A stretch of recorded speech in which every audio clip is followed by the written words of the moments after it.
Aí. Bom, boa noite, pessoal. Hoje a gente vai para o nosso terceiro encontro. Como vocês perceberam, né, as discussões elas desenvolveram bastante, a gente precisou fazer alguns recortes, né, selecionar quais textos a gente vai trabalhar. E aí um dos temas que eu faço questão de a gente trabalhar, que na verdade é um passo posterior, né, dessa linha que a gente vem discutindo desde o primeiro encontro, é o que eu tenho chamado de arte abjeta. E aí por isso eu fiz a seleção, eu mandei para vocês por escrito, no e-mail, como que seria a logística, quais textos que eu tirei, mas aí os textos que eu tirei, eu fiz questão de colocar algumas informações por escrito, para também não deixar, às vezes alguém, né, viu o programa do curso, estava interessado em algum texto que seria debatido especificamente lá, e aí não teve a oportunidade de aquele texto que queria ser, por exemplo, apresentado. Então, pelo menos para início de conversa, né, eu optei por colocar um pouquinho falando de cada um, né? Está apresentando a minha tela aí agora, dos excertos? Tá sim. Pronto, foi. Então, o que eu fiz? Eu atualizei o arquivo, coloquei as anotações em vermelho para poder o pessoal todo ter acesso, né? A gravação do segundo encontro. A gente começou aqui, dando uma olhada pelo sumário, no anterior, com os paradoxos comunicacionais, que eles são a base para a gente discutir todos os temas até chegar na arte abjeta. E aí a gente vai continuar esse percurso. O que é esse tal de arte abjeta? Agora que a gente já começou a sentir os textos literários, a gente aprofundou um pouquinho para sentir na prática como que se expressa a questão do paradoxo, então já não está mais tão abstrato na cabeça de vocês, assim eu espero, para a gente entender essa função da arte abjeta, né? O paradoxo comunicacional, ele tem uma função principalmente descritiva, que é aquela pegada que a gente estava falando da literatura como um modo de descrever o comportamento humano narrativo e metafórico, né? Muitas vezes ficcional também. Entretanto, explicar o problema não resolve o problema. Então, a gente tem que dar conta, né, de pensar soluções. As soluções não precisam ser uma só, a arte objeto é só uma dessas proposições, né? Para a gente conseguir enfrentar esse mundo de paradoxos que, como a gente começou a sentir aqui, eles são muito mais frequentes, às vezes, do que a gente gostaria no nosso cotidiano, né? Em várias situações. A gente pegou, primeiro, trabalhando com os elementos da minúcia, de quais que são os elementos essenciais para o paradoxo. Então, você tem a figura da autoridade, que vai designar o que é a verdade e o que não é, e aí depois ela organiza o texto para tentar uma legitimidade, uma justificativa para essa verdade. Por isso que a gente acaba conversando com os temas de dogmatismo e ceticismo, porque aí a gente está nessa discussão sobre o que é o caráter da verdade, né? Quais são os elementos interiores que fazem com que um discurso seja ou não considerado verdade em determinado momento. Então, essa foi uma discussão. A arte abjeta, ela vai pegar essa discussão e vai propor, bom, nós precisamos, então, falar sobre isso.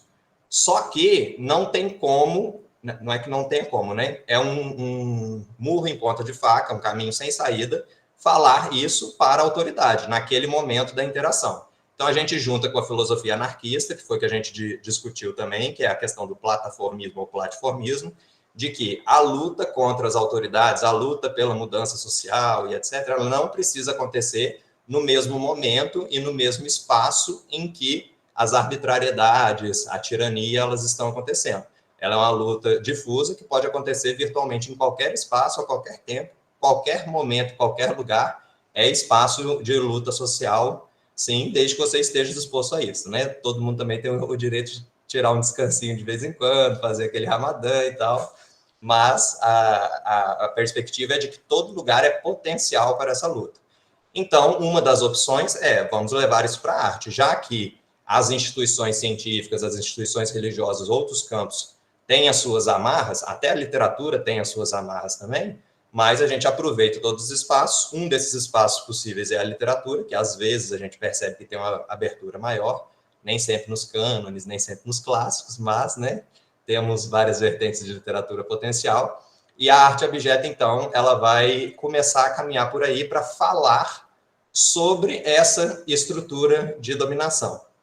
Essa estrutura de dominação, principalmente, né, pela verdade que é construída pela autoridade para manter o seu próprio poder. Então, ela consegue fazer isso descrevendo narrativamente como que isso está acontecendo, o processo inteiro. Bom, o que a arte abjeta ela vai tornar um pouco mais complexa a situação, que é onde que é onde eu pretendo chegar. Ao descrever o processo e ao descrever os recortes mínimos de como está sendo construída a justificação da autoridade, você acaba demonstrando que o discurso da autoridade que justifica a autoridade, sob aquele recorte, ele faz sentido. E aí você chega num ponto que é muito limítrofe, né? Porque você corre o risco de dar razão para o outro, né? De dar a razão de Estado, de sustentar a razão de Estado. Só que aí você precisa mostrar que existe coisa além, né? Você precisa continuar a narração da história e normalmente é onde acontece o ponto de confronto. Então, o que a arte abjeta vai fazer?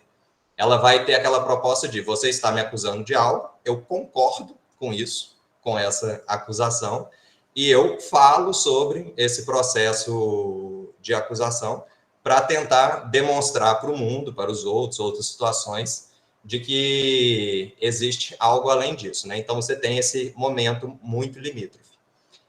E ela, fazendo isso, ela acaba valorizando aquele adjetivo. Então, se eu fui acusado, por exemplo, de traidor, e aí eu vou demonstrar, não, de fato eu traí, mas eu traí uma autoridade perversa, por exemplo, né? Aí, então, eu tenho que valorizar aqueles adjetivos, aqueles construtos que eles são negativos. Como que isso se expressa em várias fases da literatura? Você poderia ter uma valorização daquilo que é abjeto, daquilo que é negativo, imagético. Isso os românticos fizeram muito. Então, né, você pega lá uma cena pavorosa, um cadáver, uma morte, coisa e tal, usa adjetivos poéticos e etc., e melhora, né? Dá uma estética formal. Só que isso é algo do campo da estética. A arte abjeta ela vai ter um recorte mais específico, que é se preocupar com os comportamentos humanos, já que tem essa pegada da literatura como descritora do comportamento humano. Então, vai pegar, por exemplo, um ato de traição, né? Igual esse exemplo que eu dei. E ele vai também dar uma carga poética, uma estética, para mostrar a valorização desse ato.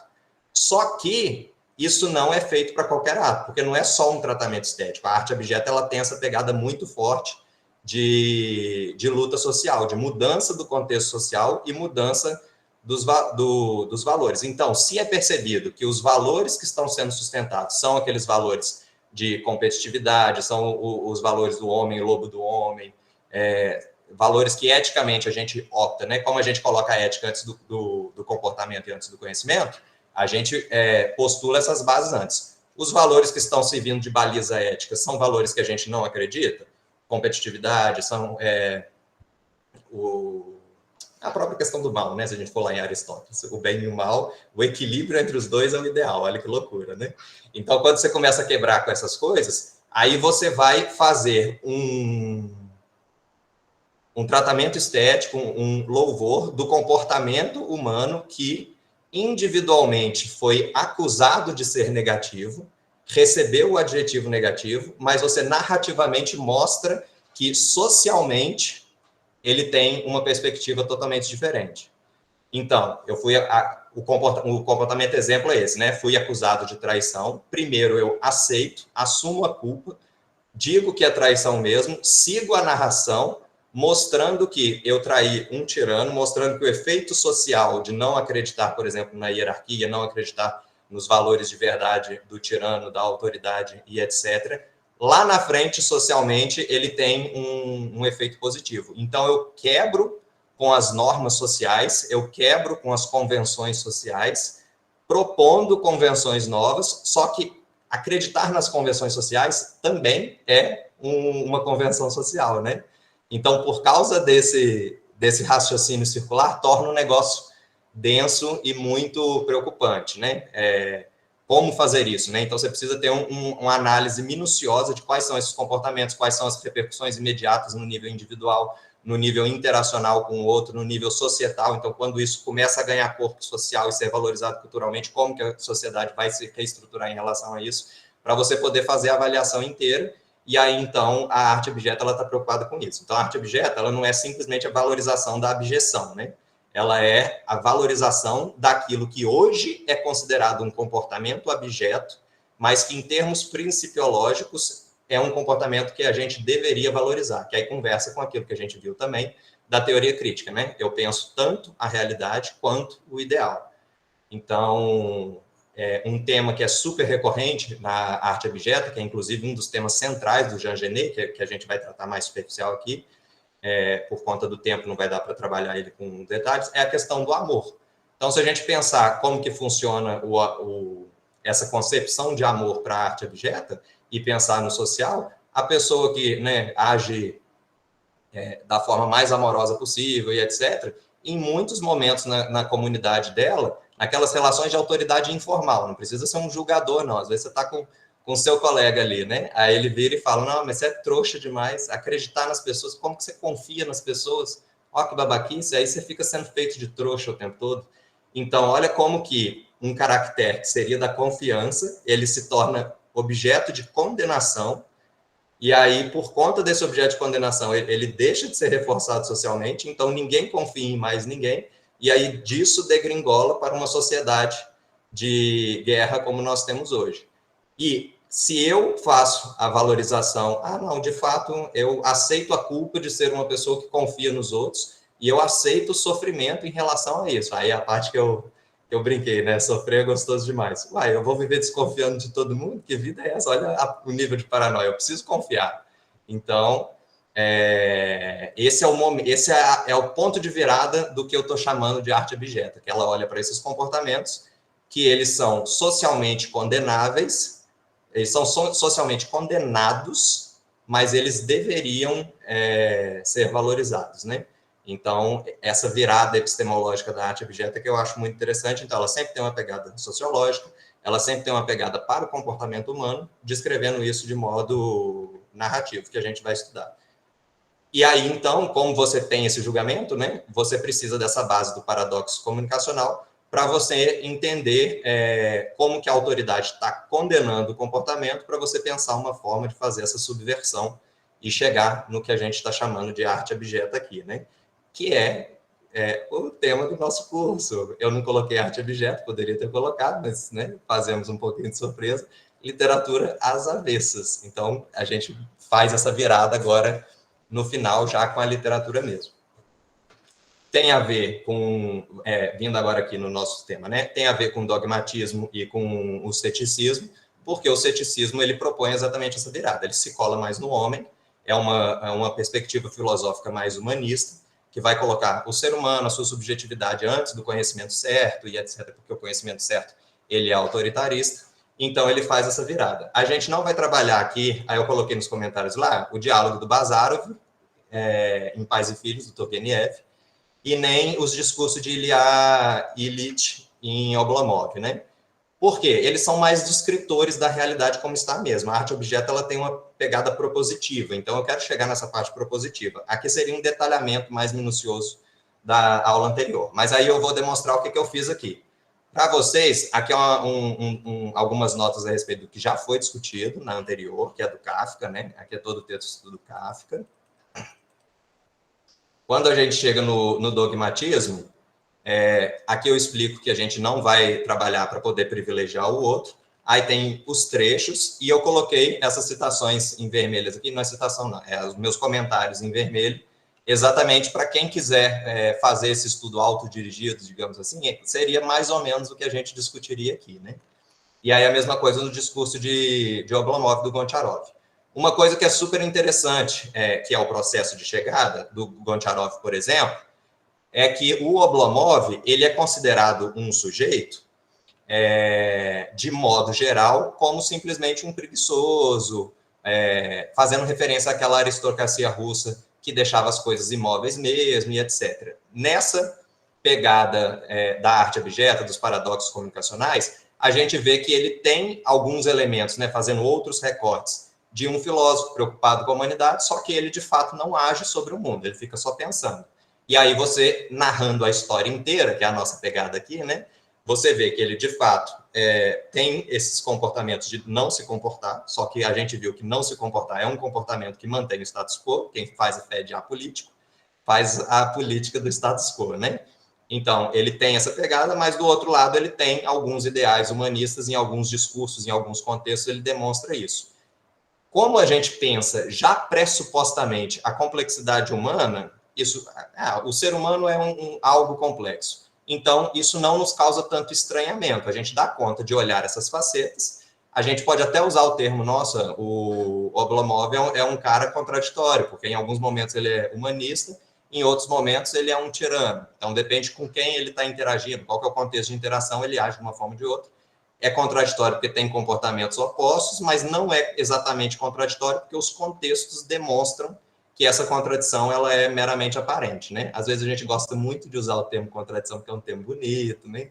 Traz alguma complexidade, aí a gente desconstrói essa contradição às vezes também, para poder não afastar as pessoas. Olha, não é tão contraditório assim, tem os contextos específicos em que cada coisa acontece, né? Se você tira o contexto, parece contraditório. Se você coloca o elemento contexto como um aspecto de análise, você desfaz essa contradição. E aí, então, essas são algumas discussões desse texto do Oblomov. Está separado por trechos também, porque é um romance bastante extenso. Então, por exemplo, com Zakar, que é um subordinado, ele age de modo perverso autoritário. Com Pienkin, que é um escritor famoso, ele já baixa a guarda e age subversivamente, confrontando. Então, ele vai demonstrando, de acordo com o contexto, cada um desses comportamentos, que é o que a gente estuda, e está tudo comentado. E aí tem um trecho também, que é de narração, que eu até destaquei aqui para vocês, no texto, só para dar uma ideia bastante clara disso, está comentado também. Então, refletir sobre seu papel na vida e, por fim, descobriu que seu horizonte de atividade e de existência tinha de ser encontrado dentro dele mesmo. Essa é uma virada muito interessante, porque parece que isso é próprio do narrador dizer, parece que é algo sério e legítimo, mas quando você vê a estrutura do texto inteiro, isso aqui é um grande sarcasmo, porque a estrutura inteira do Goncharov, ele coloca em xeque essa imobilidade do Oblomov. E aí, quando ele fala isso, né, tem que encontrar dentro de si. Então, tem que fazer isso mesmo, ficar em casa só refletindo. Ele, na verdade, está sendo irônico. E isso é uma coisa que eu destaco, porque a gente, igual a gente viu lá no primeiro encontro, né, é um discurso bastante comum. Todas as respostas que você precisa já estão dentro de si. Olhe para dentro de si para encontrar o autoconhecimento. E aí ignora, por exemplo, que a gente passa a conhecer e desenvolve repertórios para agir no mundo a partir da interação com os outros, né? Então tem que olhar para fora. Aí essa é uma coisa interessante que eu destaco, porque o Goncharov brinca com esses elementos, inclusive de forma irônica, tudo dentro desse discurso desse indivíduo Oblomov, que ele é super complexo, mas dá conta de ver em que contexto que cada coisa acontece, né? E aí, aqui com Zakar, que é um subordinado, também vai estar também está comentado lá em cima. Outro trecho, para poder fazer essa virada, é as Cismas do Destino, do Augusto dos Anjos. Augusto dos Anjos, muito conhecido como cientificista, positivista, aquele texto que usa de palavras para poder trabalhar muito com algo do asco mesmo. Então, ele começa a conversar com a arte abjeta, só que aí aqui eu quero demonstrar que Augusto dos Anjos, por exemplo, ele foi, sim, e normalmente ele não é reconhecido, né? Mas ele tem aspectos, não vou dizer que foi, mas tem aspectos muito fortes de... Eu acho ele um anjo. Inclusive, Cismas do Destino muda toda a concepção. A gente fica achando, né? Psicologia de um vencido, sombras... eu esqueci o outro, Sombras de não sei das quantas, que ele é muito darkzão. Aqui ele é super revoltado socialmente, que é a questão que eu coloco. E aí você fica valorizando o sujeito. Nossa, ele realmente tem um coração bom, ele está lutando pela sociedade, né? Usando aquilo que a gente falou, né? Da imagem de valorizar a questão do asco, do que seria considerado abjeto. Aí eu faço a mesma coisa, destaco alguns versos, aí depois vocês podem ver, e tem os meus comentários que vão mostrando, né?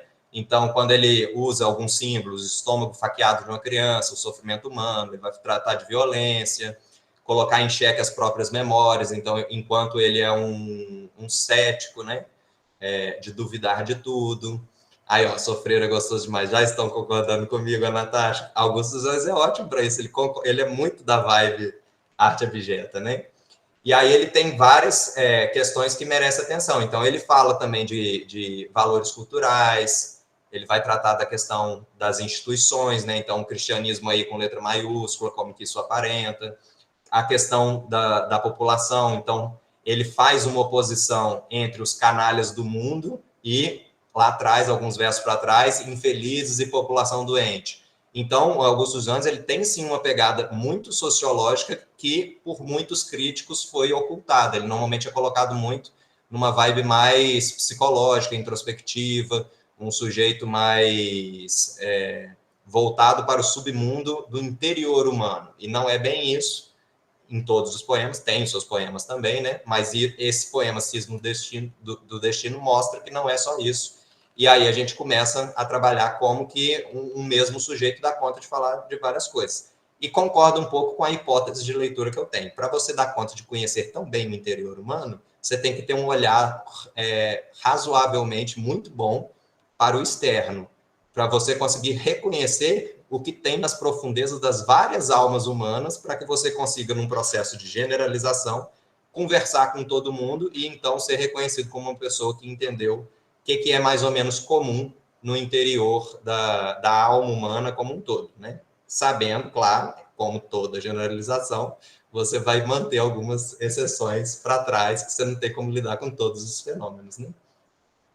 Então, ele trata de muitas coisas nesse sentido, né? Tem a questão da intelectualidade contemporânea, os sábios não ensinam. Coloquei referências adicionais, então, por exemplo, o Celestin Freinet é um cara que eu gosto bastante, coloco citação que conversa. Isso aqui, vocês podem brincar bastante com essa discussão que eu faço, que seria o que eu faria com mais calma aqui. Eu estou só falando mais ao passando para vocês saberem o que tem, se sentirem motivados a ir lá nos arquivos e dar uma lidinha e depois chamar para prosa.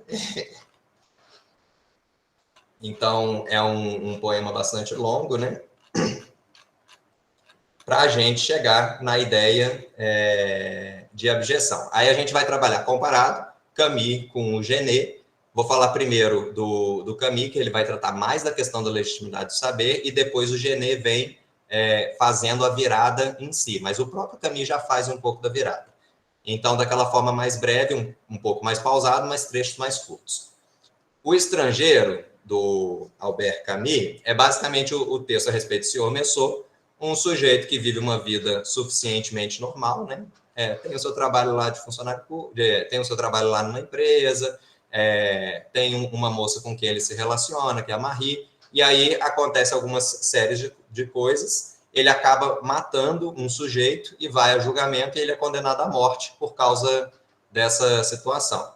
A história se passa no início, ele está indo para o enterro da mãe, com quem ele já não tinha tanto relacionamento próximo, porque ela acabou indo para um asilo, ele não tinha condição de cuidar dela e etc. Mas aí ele vai para o enterro. E aí depois, a grande estrutura do Camus é como que esses vários discursos e cada elemento que ele coloca no começo do texto, por exemplo, que parece genérico, vem a ser resgatado depois. Então, o fato dele ter colocado a senhora mãe dele num asilo é usado como argumento para demonstrar como que a alma dele é perversa, de ter abandonado a mãe num asilo, né? Então, esses vários elementos que são elementos sutis, que às vezes são coisas corriqueiras da vida, como que isso vai sendo utilizado com recortes bastante específicos pelas autoridades para poder criar aquele texto que justifica a condenação à morte dele, sem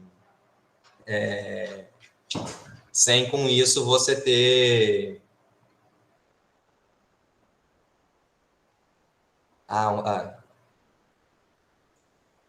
eu parei aqui para ler que a Raquel comentou do trecho do Augusto dos Anjos, né? O beijo, amiga, é a véspera do escarro, a mão que afaga é a mesma que apedreja. E isso é bastante interessante, porque mostra que o ser humano, ele é talvez melhor compreendido quando a gente pensa em termos de comportamentos, quebrando um pouco com aquela mítica de uma interioridade inacessível ao outro, né?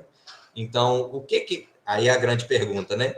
O que fez, em termos de contexto, a mão afagar e o que fez, em termos de contexto, a mão apedrejar depois, né? E aí você começa uma crítica sociológica em cima de um verso de literatura, por exemplo, né? E aí você começa a descrever o funcionamento do comportamento humano em sociedade a partir da literatura. E entra em depressão profunda. Calma, vamos chegar lá. E aí, como a gente conversa muito com a questão da interpretação, né, como que determinadas coisas estão sendo interpretadas? A gente não pode esquecer que o leitor, ele também é um juiz que está interpretando. E aí, a edição que eu peguei para estudar o Albert Camus, ó, pessoal, eles estão pedindo aqui o link de presença um pouquinho mais cedo. Administração, por favor, me ajudar nessa. Esse prefácio do Manuel de Costa Pinto, o Manuel de Costa Pinto, ele faz uma interpretação do senhor Meursault, que é esse protagonista, que chega a matar um sujeito e é condenado, no Camus, e fala, estamos diante de uma consciência esvaziada, estranha ou estrangeira a tudo, que vive no tempo presente e na recusa de estabelecer nexo entre a gratuidade dos fatos. E aí é bastante interessante, porque olha os juízos de valor que ele está fazendo a respeito do sujeito. Ele coloca como se esse sujeito ele tivesse uma consciência esvaziada. O que ele está chamando de consciência esvaziada? A gente também não tem como acessar direto a consciência do Manuel Costa Pinto para dizer, mas soa estranho a consciência esvaziada, porque, pelo menos na leitura que eu faço, né? Aí no jogo interacional eu assumo a posição agora de julgador da leitura do outro, né?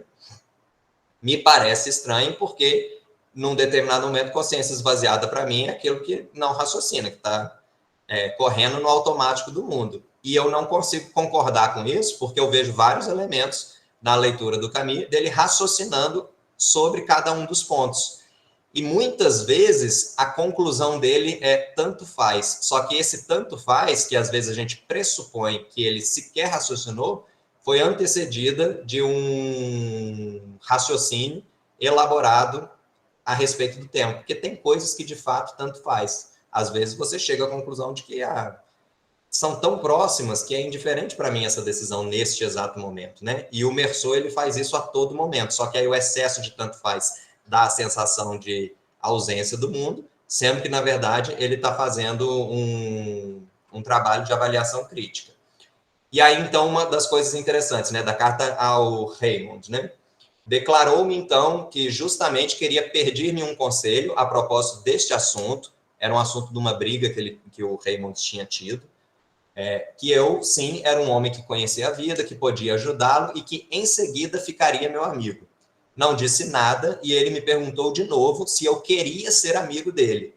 Respondi que tanto fazia. Ele ficou com um ar satisfeito. Raymond me disse que não se sentia capaz de escrever a carta necessária e que pensara em mim para redigi-la. Como eu nada dissesse, perguntou-me se eu me importava de fazê-lo agora mesmo. Respondi que não. Escrevi a carta. Redigi um pouco sem pensar, mas esforcei-me o máximo possível para contentar Raymond, pois não tinha razão nenhuma para não contentá-lo. Tanto fazia ser ou não amigo dele, e ele parecia realmente ter vontade disso. Aqui começa o que a arte abjeta, que a gente comentou um pouquinho antes, ela faz e que é o ponto de virada que eu gostaria de trabalhar, né? O tema agora é a amizade. Vamos sair todos felizes, ou não, depende do recorte de análise que nós vamos fazer.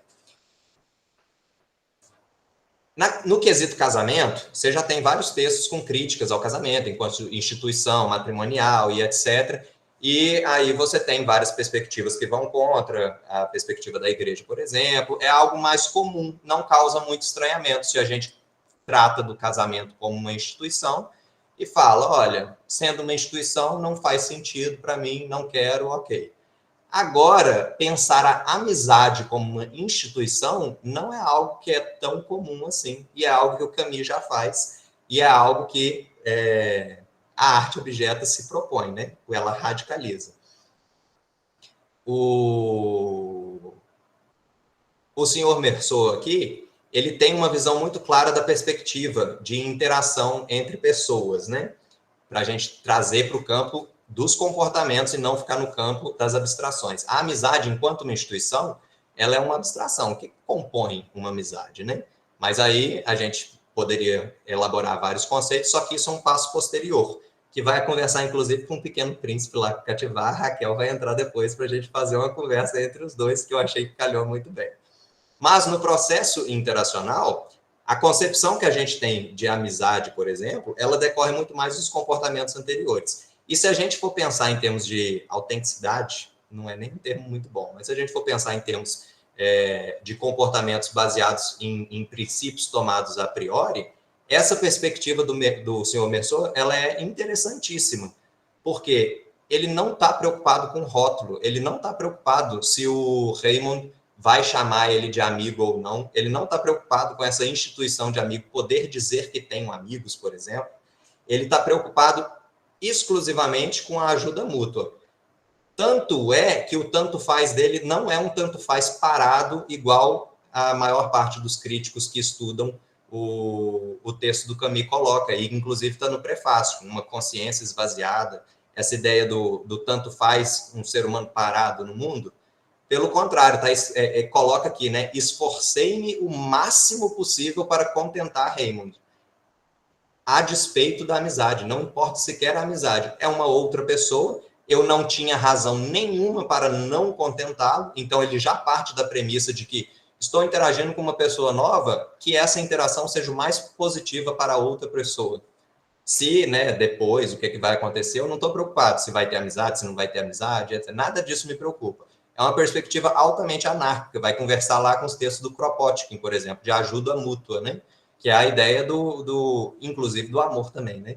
De ajudar sem esperar nada em troca, né? A primeira interação já ser uma interação positiva, que fases posteriores, quando a gente coloca o elemento do tempo, coloca o elemento dos históricos de interações entre as pessoas, venha se tornar o que a gente chama de amizade, que é algo interessante que acontece no texto também, porque lá no julgamento final, o senhor Merceau reconhece, enquanto amizade, aquilo que ele tem, tanto com o Raymond, quanto com um outro sujeito, que eu esqueci o nome agora, que é dono de um cachorro, que o senhor Merceau faz a mesma coisa, ajuda ele a encontrar o cachorro que tinha desaparecido, sem esperar nada em troca. Ah, o cachorro desapareceu? Aí ele indicou onde que ele poderia procurar o cachorro, as instituições que poderiam já ter resgatado o cachorro que ele poderia procurar, e etc., sem também nenhuma perspectiva de amizade, né? Então, quando ele quebra, inclusive, com a perspectiva da instituição amizade, que normalmente a gente não pensa enquanto instituição, isso já é algo da abjeção. E aí, essa é uma reflexão interessante para a gente pensar. Eu vou trazer para os casos pessoais, que vocês sabem que eu gosto de colocar também, né? Casos da vida cotidiana. Eu mudei recentemente de cidade, cheguei aqui completamente estrangeiro também, né? E aí, uma grande amiga minha me passou um contato de uma amiga dela e falou assim para mim, ó, sejam amigos. E mandou a gente ser amigo. Aí a gente marcou um dia uma caminhada, fez a caminhada, conversamos de vários assuntos e etc. Ela é bióloga, então a gente falou sobre as relações existentes epistemológicas entre fisiologia vegetal das bromélias e ecologia, e depois a gente, né, por causa de educação física, o curso que eu estou fazendo agora também, a gente acabou falando sobre a utilidade prática do Pilates na vida cotidiana. Então, assim, uns assuntos completamente aleatórios, e foi uma experiência super positiva. Sem, né, usando aqui a nossa chave de análise, essa perspectiva, apesar de ter sido usado o termo, né, sejam amigos, sem a perspectiva institucional da amizade. E aí uma coisa que é interessante da gente pensar é sob que aspecto eu tenho ou não tenho amigos. Qual que é o aspecto que condiz para a gente caracterizar uma amizade, né? Então, se o aspecto que estiver usando for aquele aspecto mais místico, de que você, por causa de uma amizade, você está obrigado a estar presente para a pessoa e etc., eu poderia dizer, talvez, que eu não tenho amigo nenhum. E isso seria uma informação suficientemente exata. Mas, ao mesmo tempo, se a gente for trabalhar na perspectiva do senhor Merceau, da amizade enquanto experiência positiva e interacional com a outra pessoa, né? Esse que é o aspecto mais importante. A trato com dignidade suficiente, ela me trata com dignidade suficiente, a gente desenvolve bons momentos juntos, uma caminhada agradável, conversa agradável e etc., mesmo que tenha sido pouquíssimo tempo. E isso eu já posso chamar de amizade? Então, já que a amizade não é uma instituição que obriga a nada, Bom, se sim, eu tenho vários amigos espalhados, né, pelo Brasil inteiro, alguns até no exterior, que eu resgatei contato com um colega da época da graduação de Química, que eu vim a descobrir que está em Portugal agora. Então, assim, umas coisas super legais. E aí eu até comentei com ele, né, estou estudando esse tema, eu fico levando para a vida pessoal, né.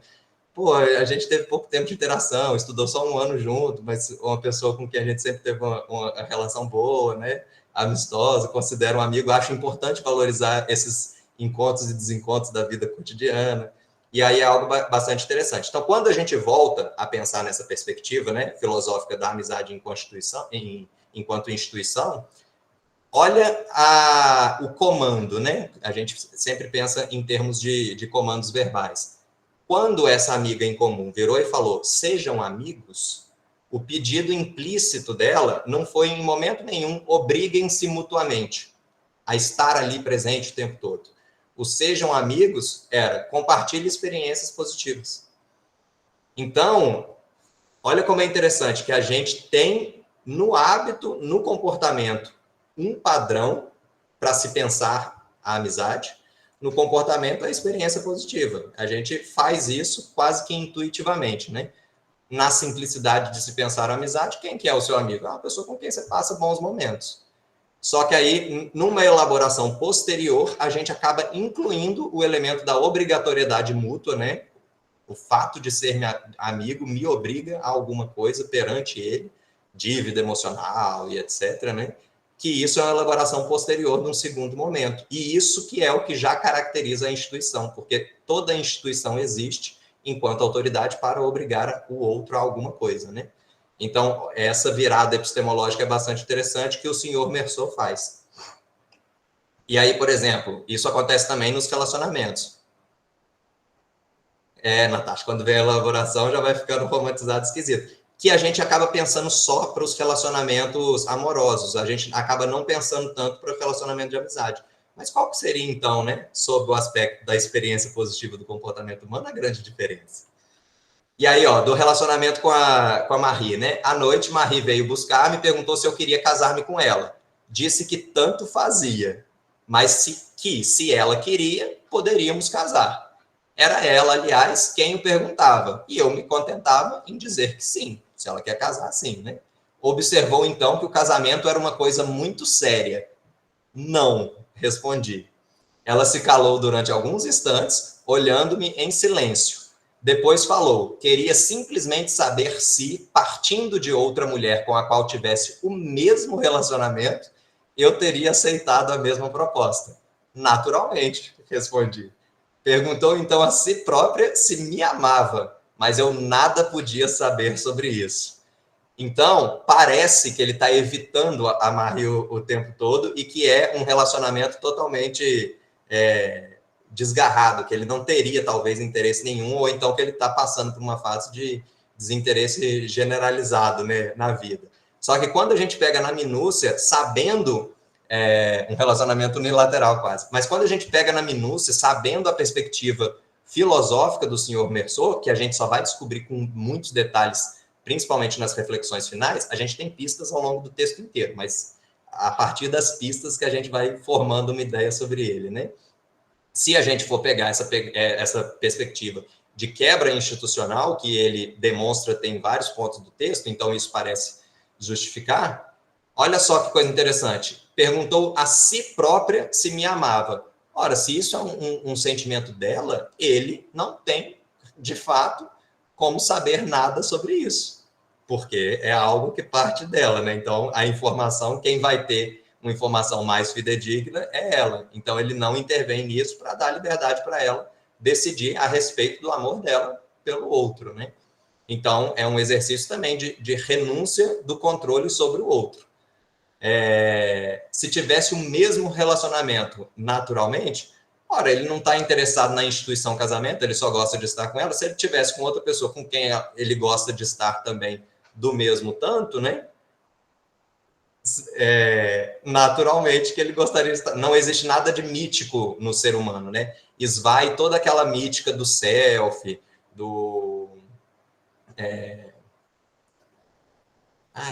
da interioridade do ser como algo inacessível e único e etc. Porque isso não é que não seja, né? Cada ser humano é de fato único. A gente vai ver isso no Genê, inclusive, também.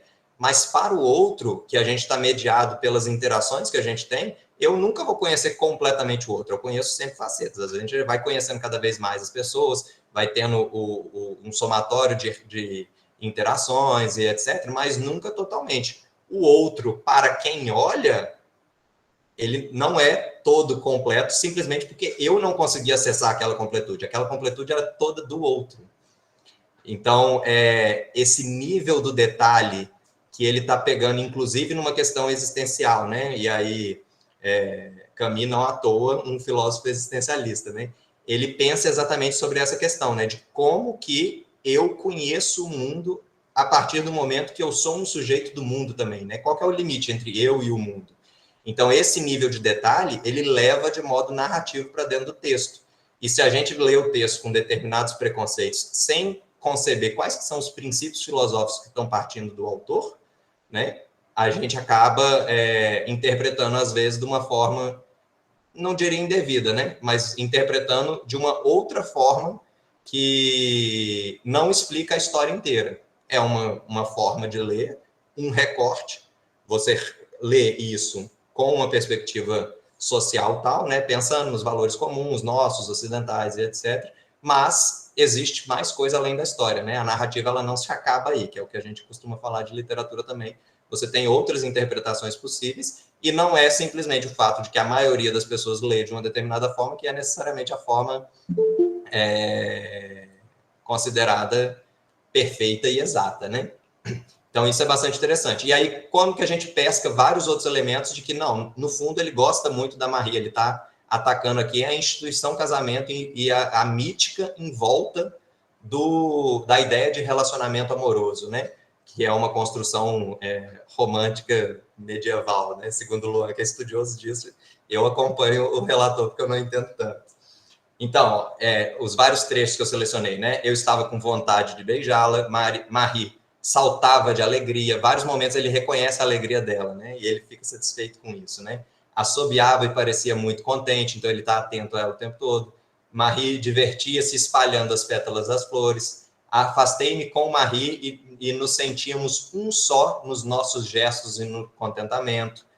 As mais tenazes das minhas alegrias, cheiros de verão, o bairro que eu amava, um certo céu de entardecer, o riso e os vestidos de Marie. Levei tempo para compreender nesse momento porque ele dizia sua amante e para mim ela era Marie. Então, durante o julgamento, para poder colocar ele como um ser humano nefasto, os juízes sempre referiam a Marie como sua amante. E para ele isso não fazia o menor sentido. Para ele era Marie, né? A ideia de completude do self que a gente estava falando aqui agora, né? Ele tentando acessar essa completude. Então, a partir desses vários excertos do texto, como que você fala que o relacionamento é unilateral e ele não tem interesse nenhum na Marie? E aí, quando você pega esses vários elementos e vai olhar de novo o texto, né? Você volta para uma segunda leitura para esse relacionamento com a Marie, nesse diálogo sobre o casamento, você percebe, olha, ele não está falando diretamente da interação com a Marie. Ele está falando, desconstruindo uma instituição casamento, que é uma instituição que obriga as pessoas a determinados comportamentos. O senhor Merceau, ele não se obriga a nada em momento nenhum ao longo do texto. E aí isso dá uma sensação de inércia comportamental, só que, na verdade, é uma confrontação, uma subversão a essa sociedade tão estruturada, voltada para as obrigações, né? Então, essa é uma perspectiva interessante da gente pensar. Aí tem também a questão da morte, que ele faz umas brincadeiras sintáticas, que eu também, por causa do nosso tempo, já são 20, eu vou dar uma adiantada. Eu vou pular essa parte para a gente ir agora comparar esses elementos, né, de quebrar as instituições no nível do detalhe, inclusive instituições como a amizade, que em outras situações nunca seria concebido quebrar, para a gente poder trabalhar o Genê, que até onde estudei, para mim, é o suprassumo da arte abjeta.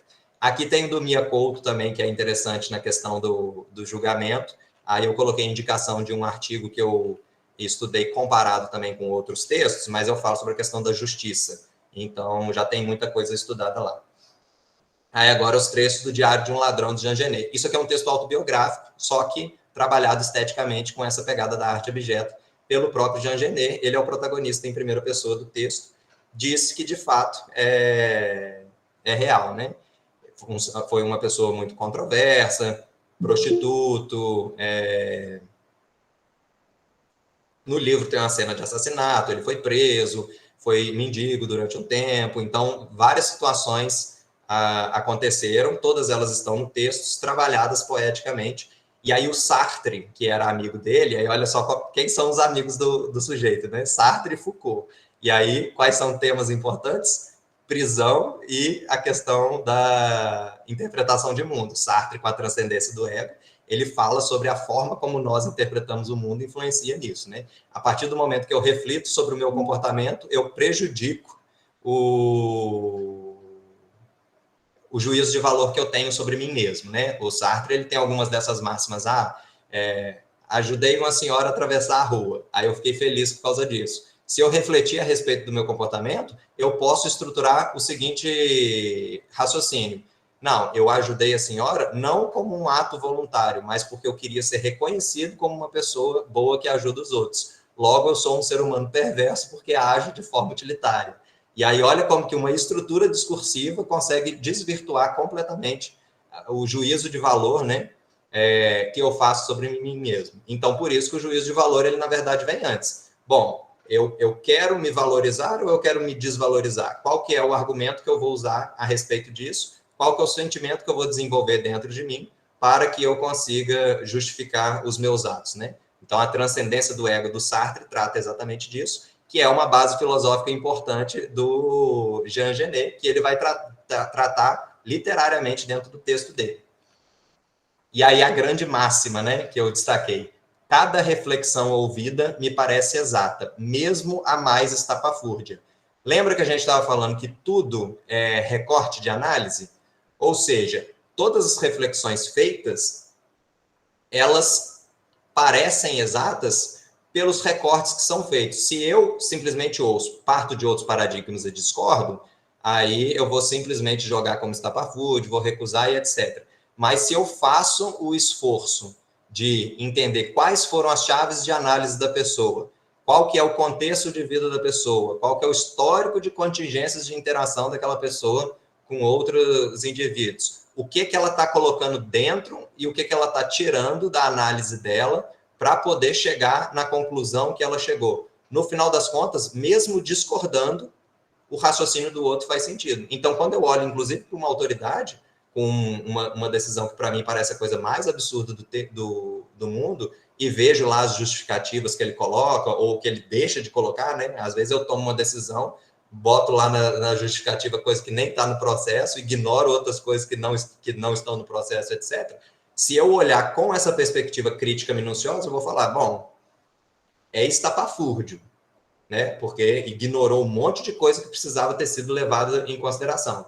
Mas essa reflexão, desconsiderando tudo que eu acho que devia ser considerado, a conclusão é isso mesmo. Então, olha como que você entra no risco de um estado vegetativo, a crítica do ceticismo que a gente tinha visto antes. A partir do momento que toda reflexão parece exata, você incorre no risco de chegar nesse momento de não agir sobre o mundo. Está todo mundo certo, não existe certo e errado, então eu não vou agir no mundo. Ora, mas eu tenho também os meus princípios, né? Então eu tenho que dar conta de olhar a narrativa completa, falar, por mais que a sua reflexão pareça exata, ela é estapafúrdia, porque os princípios que eu defendo são esses outros. Sugiro a você que olhe também esses outros princípios, e aí é onde o diálogo começa, e por isso que a gente fala desde lá do primeiro encontro, né, da necessidade de manter o diálogo aberto. A partir do momento que você fecha o diálogo e assenta a interpretação, é o momento que começam as arbitrariedades, né? A questão da prisão, né, está no anterior aí. Para o detento, a prisão oferece o mesmo sentimento de segurança que um palácio real para o convidado de um rei. São os dois prédios construídos com a maior fé, aqueles que dão a maior certeza de serem o que são o que quiserem ser, e assim permanecem. A alvenaria, os materiais, as proporções, a arquitetura estão de acordo com um conjunto moral que torna indestrutíveis essas moradias, enquanto a forma social de que são um símbolo permanecerá. É a própria figura da autoridade, né? A prisão me cerca de uma garantia perfeita. E olha só que interessante, sob o aspecto da garantia, que é um termo muito interessante para a gente pensar outros aspectos, né? Eu até discuto essa questão da garantia e do risco no curso de economia, que eu sou concluinte. Eu submeti um artigo falando sobre isso, né? A questão discursiva da ideia de risco e de garantia. Como que a garantia ela está tanto na prisão quanto no Palácio Real. E exatamente por quê? Porque ela talvez seja um dos aspectos mais recorrentes e importantes da ideia de autoridade, do símbolo. E aí, ele, usando chave de recorte, garantia, segurança, né, ele consegue estabelecer um vínculo direto entre prisão e palácio. E olha como ele faz uma virada epistemológica, aí faz parte da arte abjeta, né? É lógico que isso ironizando, só que é uma ironia muito implícita, porque ele mantém essa estrutura estilística ao longo do texto inteiro, né? Como que ele faz isso? E parece que ele está valorizando a prisão, parece que ele está de boa dentro da prisão, né? Porque uma garantia perfeita, a ideia de perfeição garantida, né? Quem não quer isso? Mas aqui é a garantia, na verdade, da opressão, né? Então, isso é uma coisa muito interessante. Inclusive, no prefácio do Diário de um Ladrão, que foi feito pelo Sartre, que era amigo dele, inclusive, né? Ele fala que o texto parece uma obra de amor, porque ele fala dos vários caras com quem ele encontra ao longo da vida e etc. também, né? Mas quando o leitor perceber o que está acontecendo, ele não vai conseguir não olhar para o texto de uma forma diferente. E aí foi interessante que foi a minha perspectiva de leitura, né? Eu comecei a ler o texto, aí lá para um terço do texto eu não estava entendendo nada, como é que coisa doida é essa? Quando eu percebi o que estava acontecendo, eu falei, eu vou precisar voltar. Aí eu comecei a ler o texto de novo e aí é outra história, porque a gente começa a entender o jeito como ele está poetizando, que é muito limítrofe entre a poesia tradicional, né? Essa valorização do abjeto, junto com uma ironia, na verdade, colocando em questão coisas morais o tempo todo. E ele fala explicitamente, né? Quando a gente volta olhando o léxico, as próprias palavras, ele fala na nossa cara e a gente não percebe, né? Então, um conjunto moral que torna indestrutíveis essas moradias. E aí é interessante, né? Minha vida, outro trecho, né? Minha vida deve ser lenda, isto é, legível, e a sua leitura dar vida a uma nova emoção que chamo de poesia. Sou apenas um pretexto. Quando eles colocam como pretexto aí, por exemplo, né? A ideia de que o texto é algo pronto, o pretexto, na verdade, não é pronto, ele não está pronto, ele está respondendo ao mundo o tempo todo, né? Então, ele é quase um reflexo de si. Pensei... aqui é outra questão de filosofia purinha, né? Pensei estar percebendo as coisas com uma evidente lucidez, que é isso que a gente está falando, do estudo na minúcia, para poder entender a narrativa completa.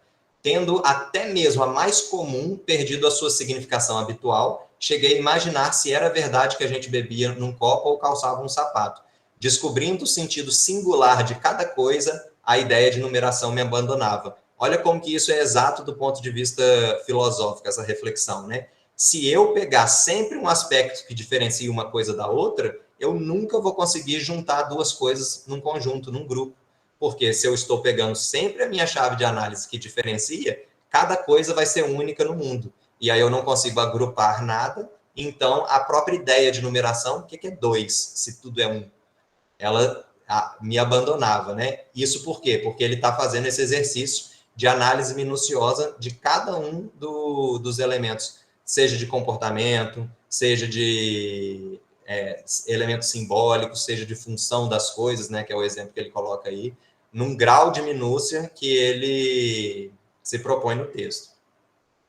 Quando aceitar, aqui é outra coisa interessante, né, da ética antes do conhecimento, quando aceitar ficar emocionado e recusando a emoção o direito de me comandar, eu o examinar com a mesma lucidez, terei conhecimento do meu amor. A partir dele, irei estabelecer relações com o mundo e nascerá a inteligência. Olha a virada epistemológica, né?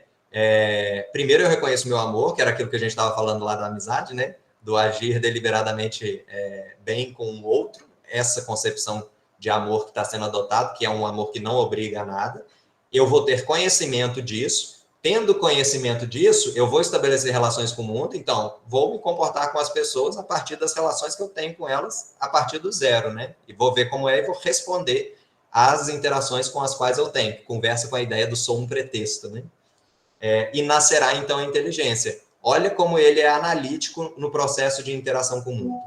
E isso é bastante interessante, porque agora vai chegar o paradoxo pesado, é a parte que a gente vai ensinar como ser maldoso e como fazer tortura psicológica com os outros. E como manipular psicologicamente as outras pessoas. Natasha, se prepare. Você quer enlouquecer uma pessoa?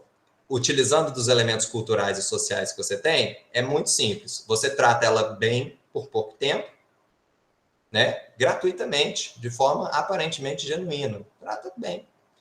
Daí a pouco você muda de comportamento e trata mal.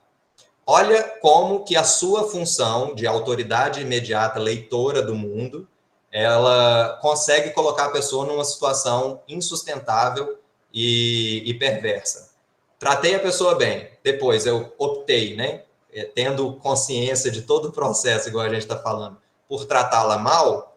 Se a pessoa responde me tratando mal também, eu posso me valer de vários juízos de valores que estão sociais. Ora, eu sempre te tratei bem, por que você está me tratando mal agora? Tirei do recorte a parte que eu agi mal com a pessoa e eu a julgo baseado num valor cultural que é da dívida emocional. Sempre tratou bem, tem que tratar bem agora. Não, se eu não quiser, né, perceber a mudança, outro valor cultural que a gente tem, que é uma instituição também, a premissa que a gente está pensando de personalidade.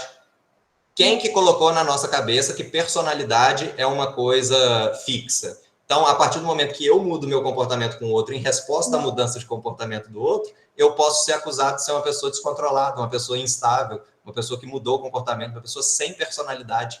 E olha como que isso conversa com o próprio adjetivo que o Jean Genet usa, né?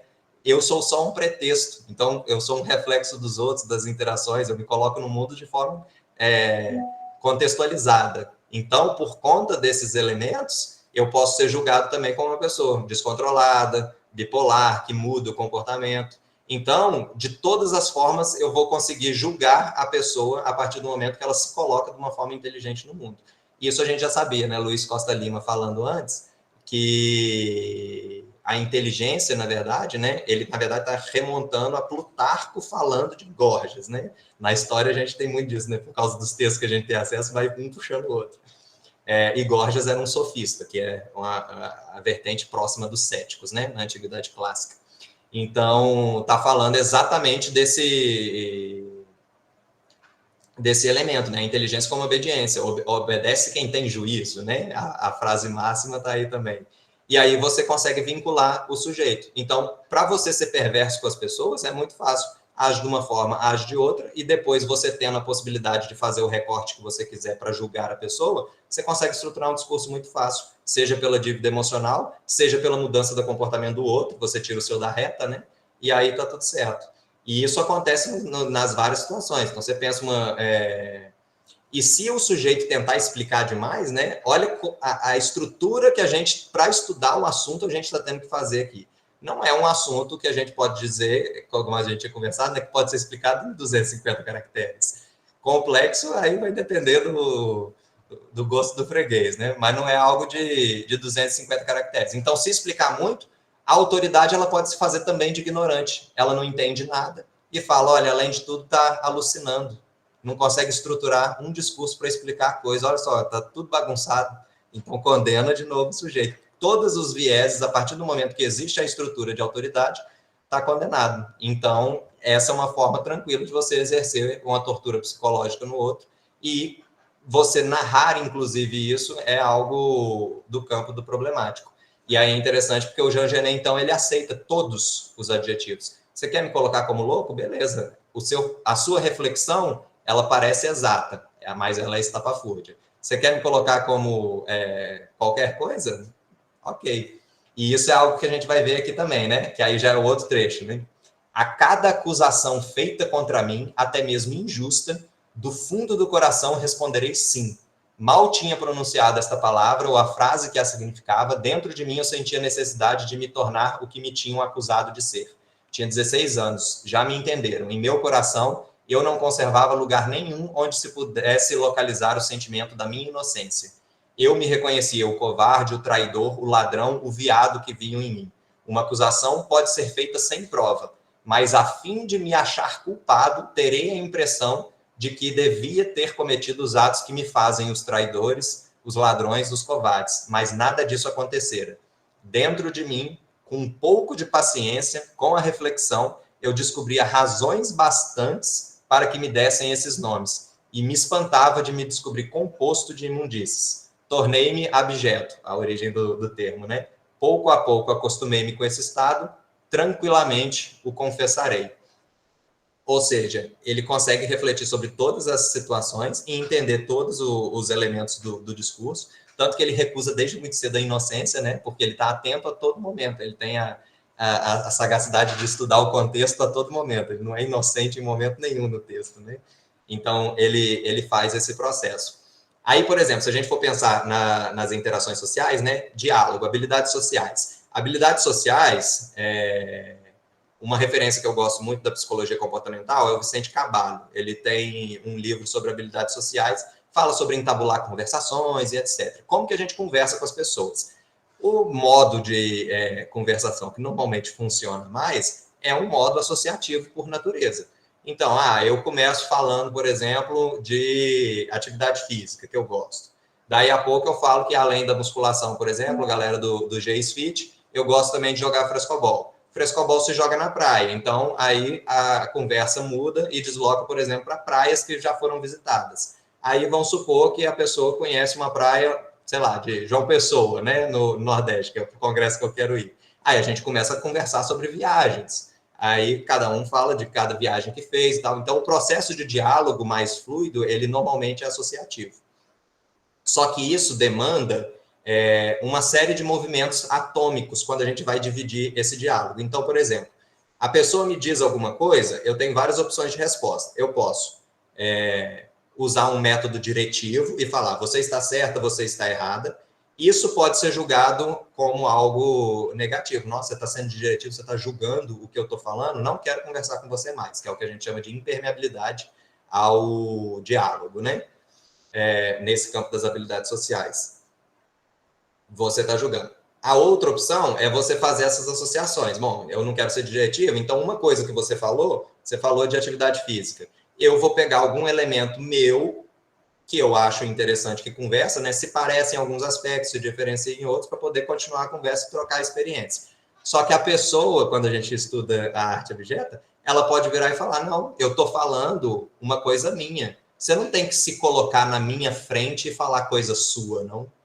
Olha que interessante, então, como que eu consigo também uma estrutura de discurso para fazer uma impermeabilidade ao diálogo, sempre culpando o outro, ou porque ele foi diretivo, ou porque ele se colocou na frente nessa situação, ou então pode simplesmente recusar. A pessoa ela pode falar de uma coisa nada a ver, fazer uma associação aleatória. Então, esse assunto acabou, vamos falar agora de uma outra coisa? Eu posso acusar a pessoa de não estar conseguindo fazer associações, não dá para conversar com você porque seu discurso é muito desconexo.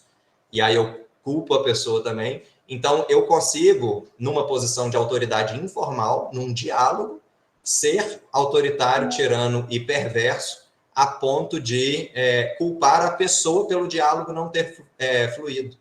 E aí é interessante, né? A gente tem todas as técnicas possíveis para ser perverso, que a gente, igual o Jean Genet, conhece todas as técnicas. Mas na hora, isso é uma frase, se não me engano, do Carl Rogers ou do...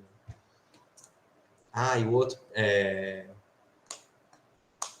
da psicologia analítica, Jung. Eu fico na dúvida se é o Rogers ou o Jung. Jung é psicologia analítica, o Rogers é psicologia humanista. Um dos dois falou isso. Conheça todas as técnicas, na hora de tocar o outro ser humano, seja apenas um ser humano.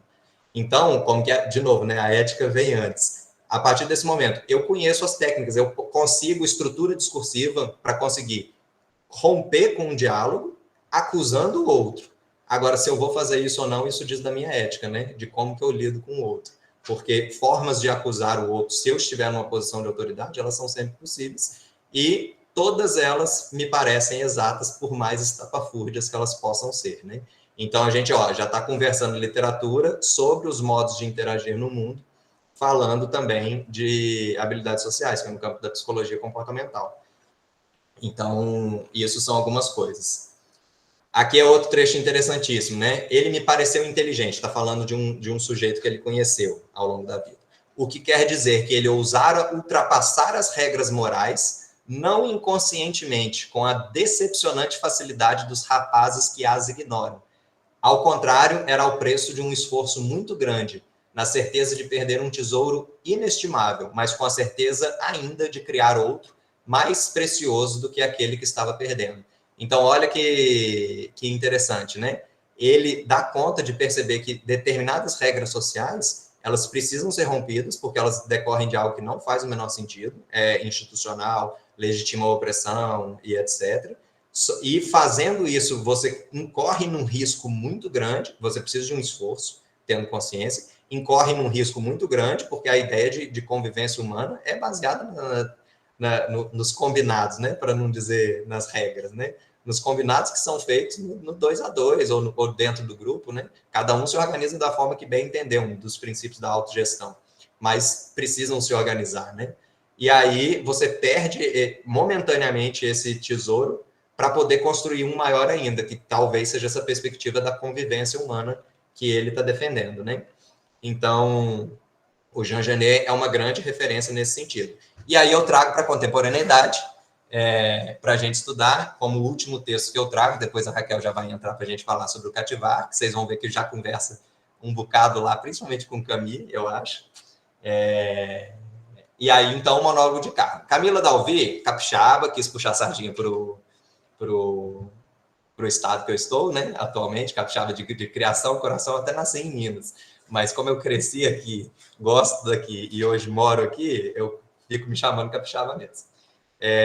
Camila Dalvi é contemporânea, está trabalhando, está escrevendo ativamente, já publicou um livro, está com outro livro para ser publicado agora, já está escrevendo um terceiro livro também. Então, Memórias de Minhas Carnes é um livro múltiplo, então você tem diálogos, você tem algumas mini poesias, você tem aforismos, você tem contos, mini contos, crônicas, monólogo mesmo, que se lembra muito uma croniqueta, e acontecem várias coisas, você tem desde literatura erótica, você tem trabalhos com fonética. A Camila Dalvi, eu acho, uma coisa que chama muita atenção no texto dela é o ritmo e a poesia do texto, então normalmente são textos muito fluidos, você pesca as entonações, o trabalho musical do texto é um negócio que me chama bastante atenção também. E aí eu trouxe esse texto porque ele é o resumão do Jean Genet, na minha perspectiva, para a gente ler aqui junto. Já fiz propaganda, né? Mostrando aqui, ó. Camila Dalvi, Memórias de Minhas Carnes. Eu acho que aparece ao contrário no vídeo. Capixaba também, contemporâneo. Bom, vamos lá. Eu empresto as coisas dos outros mesmo. Aqui foi OCR, né? Automático. Então, de vez em quando tem uns errinhos de digitação. Essa crase não tem no original, não, tá? Vocês me desculpem. Eu empresto as coisas dos outros mesmo. Por exemplo, as saias e os vestidos de minhas amigas, que foram emprestados a mim, eu empresto para outras. E nem precisam ser amigas. Até mesmo certos chales vermelhos de grossas franjas. Se quem empresta não presta, minhas amigas não prestam e emprestam, num acesso de volúpia de possuir algo de que alguém precisa, coisas suas. E se espalham confortavelmente no mundo. É muita posse de mundo, é muita pretensão chamar algo de seu. E elas não prestam, então. E acabo por emprestar também, fácil que sou, do mundo que sou. Por isso nem presto também, é óbvio, já que empresto. E maliciosamente o que não é meu. Faço gerar a grande roda da imprestabilidade humana e quem disse que eu, Zinha, Carmen, não gosto disso? Prestar é que não presta, por isso empresto. Agora, se por outro lado, emprestar o já emprestado tem 100 anos de perdão, destruo tudo e desembaralho a ordem. Não quero pensar nessa possibilidade. Quero apenas justificar, aliás, nem isso, não sinto culpa, por fazer rodarem as saias rodadas ou não, das amigas rodadas ou não. Viabilizo a prática porque o mundo é meu. Eu empresto minha sensibilidade para o mundo, meu sentir, minha pele inteira, toda inteira imersa nesse vasto sentir. Posso pegar o que eu quiser dele. Sou dona e produto, sempre alterado, cópia esquecida de que tem havido mesmo um original. Original, essa lenda assustadora. Extravasa o meu sentir de mundo. Por que não usar, então? E num acesso de superioridade, sentir-me digna de emprestar o que nem é meu, porque notei o caos de tudo antes de outros? Perdoe-se quem não sabe dessa particularidade do mundo. Estou aqui para oferecer-lhes o pão e assumir toda e qualquer culpa. Então, olha só os vários elementos que estão aí, que conversam diretamente com Jean Genet, né? Então, ela começa interpretando a ideia do que não presta, ela se identifica como que não presta, ela, inclusive, identifica o seu próprio comportamento como maliciosamente. Então, ó, a perda da inocência, olha a reflexão a respeito dos vários elementos que compõem o comportamento de modo geral e a consciência do contexto que ela demonstra, né? E aí...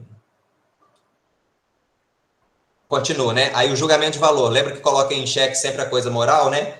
Prestar é que não presta, por isso empresto. Ou seja, prestar dentro dos valores culturais de propriedade privada, principalmente, né? É algo que não presta. Eu tenho uma concepção diferente de vida. Então, por isso eu empresto. Então, eu faço questão de agir, mesmo sabendo que serei julgada como alguém que não presta. E pior, maliciosamente, eu sei que vou ser julgada e ainda assim eu faço, né? Então, olha só como que aquilo que a gente viu antes, né? Eu estou quebrando completamente com algo muito valioso, as convenções sociais, mas consciente de que com isso eu construo algo ainda mais importante lá na frente, né? Só que pensar tudo isso, igual a gente está vendo, né? Os paradoxos comunicacionais, você reconhecer uma potencial vítima de qualquer autoridade, porque a partir do momento que você tem consciência disso tudo, você começa a reconhecer a autoridade em tudo quanto é lugar. Olha a preocupação que isso pode gerar. A qualquer momento eu posso ser julgado. A ideia de garantia de defesa, que às vezes a gente se ilude com ela, né? Não existe em absoluto. E pensar muito nisso é algo do plano do sofrimento.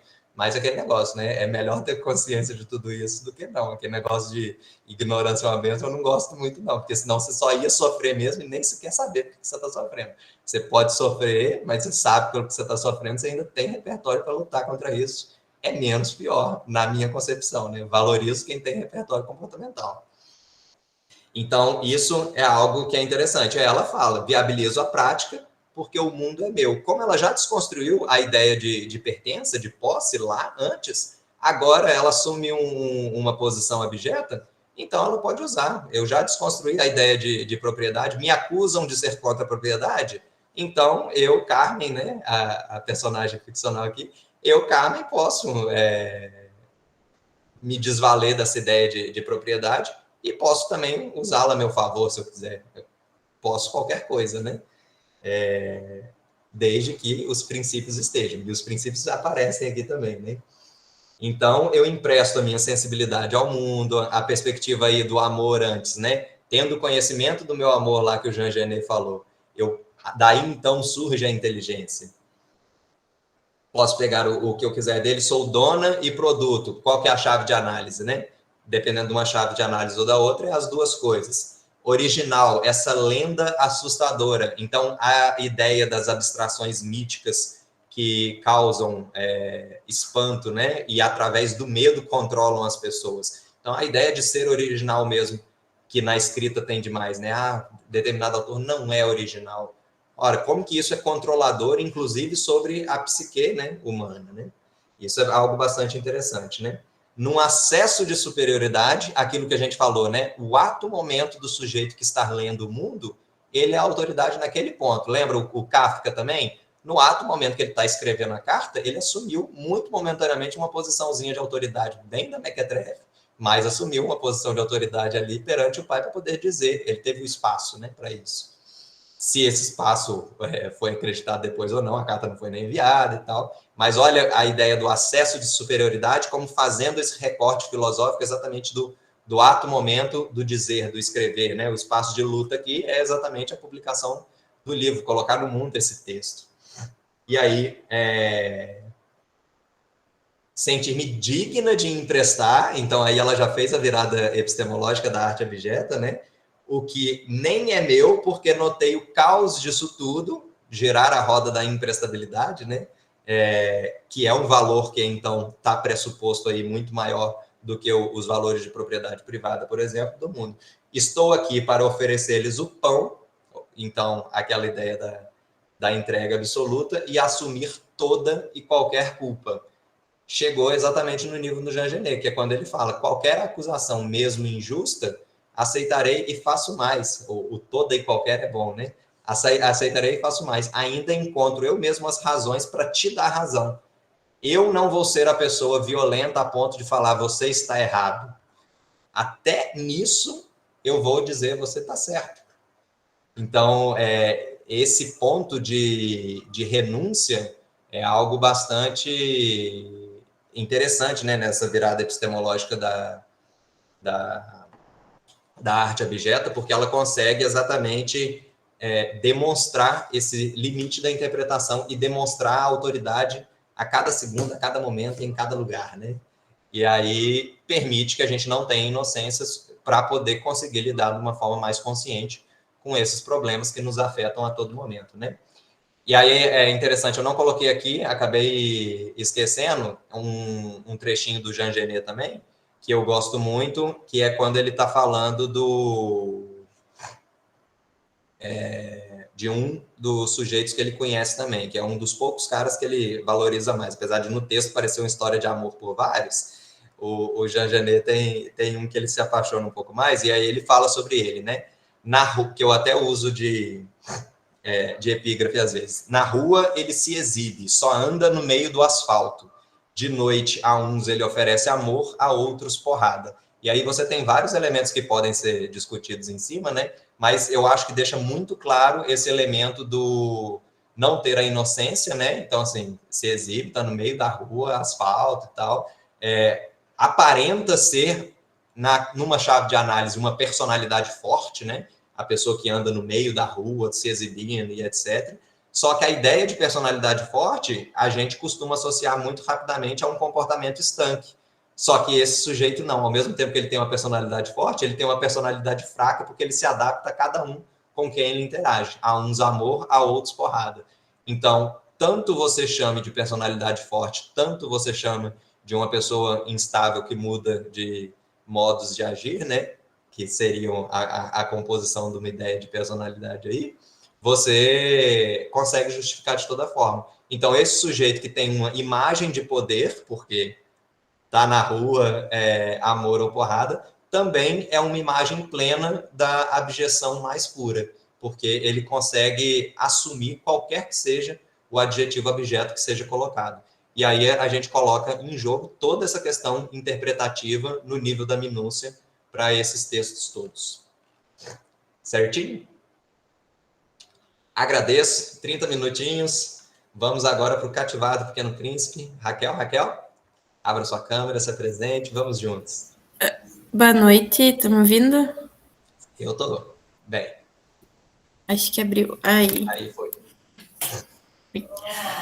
Então, boa noite. Meu nome é Raquel, como vocês podem ver no nomezinho aí. Eu sou mestranda na pós-graduação em História pela UFSM, Universidade Federal de Santa Maria, aqui no Rio Grande do Sul. E eu sou formada, minha formação inicial é em gastronomia, então totalmente aleatória, assim, eu diria. Caí aqui de paraquedas, mas eu tenho um grande apreço pela literatura, gosto muito. Hoje até diria que teria feito como primeiro curso isso e não gastronomia, mas escolhas da vida, né? E então a principal questão, eu sou apaixonada pela literatura francesa e a minha principal questão quando se tratava do Pequeno Príncipe era essa questão, talvez mais sobre a palavra mesmo, cativário, o que ela significava e representava dentro do texto, porque eu fui olhar a tradução em português é a única que utiliza o termo cativar. no francês, no inglês, no italiano, no espanhol, todos usam o termo domesticar. Então, a minha grande questão foi o que significava esse termo cativar nesse trecho da conversa entre o Pequeno Príncipe, né, e a raposa, porque... E aí eu fui procurar, assim, a palavra cativar, né, a origem dela é do latim, captivare, não falo latim, então, desculpem a pronúncia. Então, que significa tornar alguém sereno ou aprisionar, colocar alguém em cativeiro. Só que trazendo para a questão, o sentido figurado da palavra, ele tem tornar-se educado para o convívio social, ou seduzir, ou obter simpatia e amor. Então, eu acho que essa questão, talvez nós, falantes da língua portuguesa, a gente tenha uma interpretação um pouco diferente, talvez, do que o próprio autor queria com essa fala da raposa, porque é muito conhecida a frase aquela, que tu te torna eternamente responsável por aquilo que cativas. Então, eu acho que isso traz muita responsabilidade numa relação que não necessariamente tu deva ter. Eu diria até hoje, nos termos atuais, uma responsabilidade afetiva, né? Então, acho que traz muito com aquele trecho que tu falaste antes, Rafa, sobre essa questão ali da amizade enquanto instituição, como se fosse uma obrigatoriedade.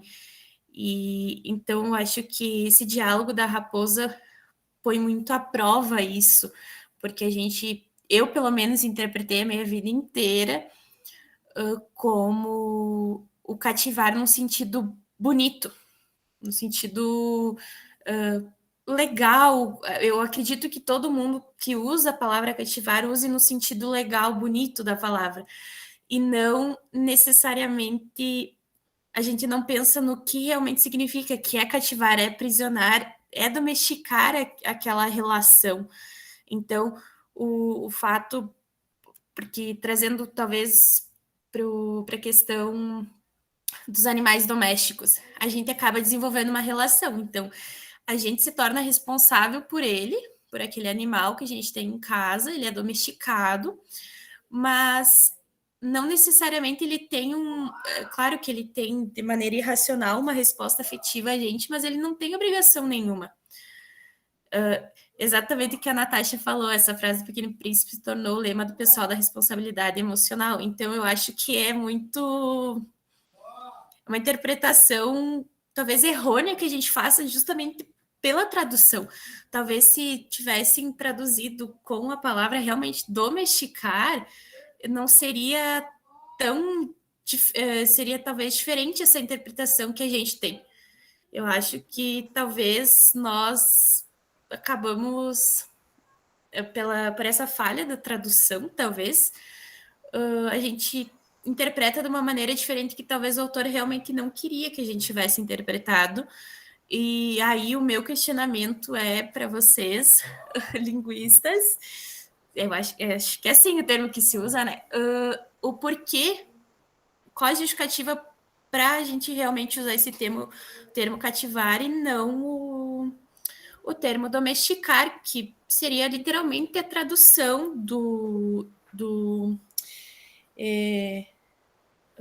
eu anotei aqui, apprivoisonner no francês.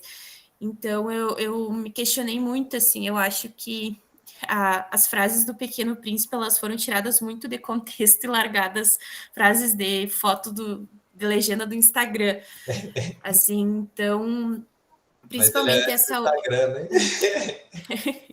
principalmente essa do essencial e invisível para os olhos. Então, eu acredito que até tem o diálogo ali em cima da raposa, que ela fala que tu é indiferente para mim, tu é como outros 100 mil meninos, porque a gente tu não me domesticou, assim como eu sou como qualquer outra raposa para você, porque você não me domesticou. Então, fala sobre aquela indiferença de não ter relação nenhuma. Que as pessoas, elas só se tornam algo para nós quando a gente, entre aspas, domesticaria elas, mas no sentido de aprisionar elas numa relação conosco, sabe? Então eu penso dessa forma. Talvez eu esteja muito filosófica hoje, porque desde manhã estou trabalhando Michel de Certeau na pós-graduação e estou ficando louca com outro francês. O francês é tudo louco. E eu também não ajudei muito, não, né? Eu não, né? O Camus, existencialista, deu problema pra gente aqui hoje com esse negócio de amizade, né? E ser igual a todos os outros, né? Lá o relacionamento com a Marie, por exemplo. Ah, se você tivesse um relacionamento igual com outra mulher, a Maria aceitaria do meu? Eu falo, sim. Então, exatamente. Conversa um pouco com aquela ideia da inacessibilidade da completude do outro para mim. Então, assim, nós somos completos, talvez individualmente, mas para o outro não, porque é impossível passar tudo, né? A gente acaba tendo que fazer. Agora, olha só como tem várias questões de interpretação bastante interessantes, né? Quando a gente fala de interpretação, igual você estava falando, talvez o termo, o domesticar talvez coubesse melhor, mas aí a gente tem que ver também como é que são os processos de significação, que aí já entra no campo do que a gente chama de pragmática, né? Como que um texto interpretado, ele gera um comportamento no outro, né?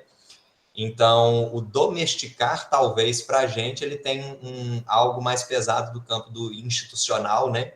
Nossa, eu estou domesticando o outro. Então, eu estou impondo comportamentos que eu quero no outro, que talvez seja isso que o tradutor tentou fugir na hora de usar. Nossa, por mais que na etimologia da palavra domesticare, né? Lá do italiano, ou aprisioner do francês, ou no espanhol usa também domesticar.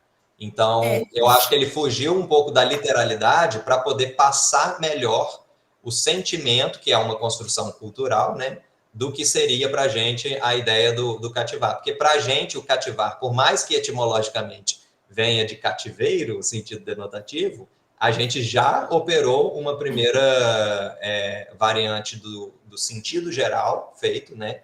Lógico, em termos gerais, a gente vai refletir sobre isso, igual o Sartre falou. Se a gente reflete sobre o processo, a gente acaba com a nossa possibilidade de um juízo de valor positivo. Nossa, eu sempre pensei que cativar era um negócio bom, mas eu estou colocando o outro em cativeiro, então eu não sou uma pessoa boa, eu consigo me condenar muito fácil, né? Que é da arte abjeta. Então, acho que o tradutor, ele optou por isso, e é aquele negócio, né? Toda decisão é uma renúncia. Ele deve talvez ter pensado também, olha, pode ter gente que não vai gostar muito, mas eu acho que, no geral, para atingir a maioria, talvez o cativar vai caber melhor. E olha como que é legal quando a gente não estanca a conversa, né? É muito mais legal de ler um texto pensando nessas várias possibilidades interpretativas e como que narrativamente elas vão sendo construídas ao longo do tempo, do que você simplesmente ler o texto, bater o martelo por um e encerrar o diálogo, né?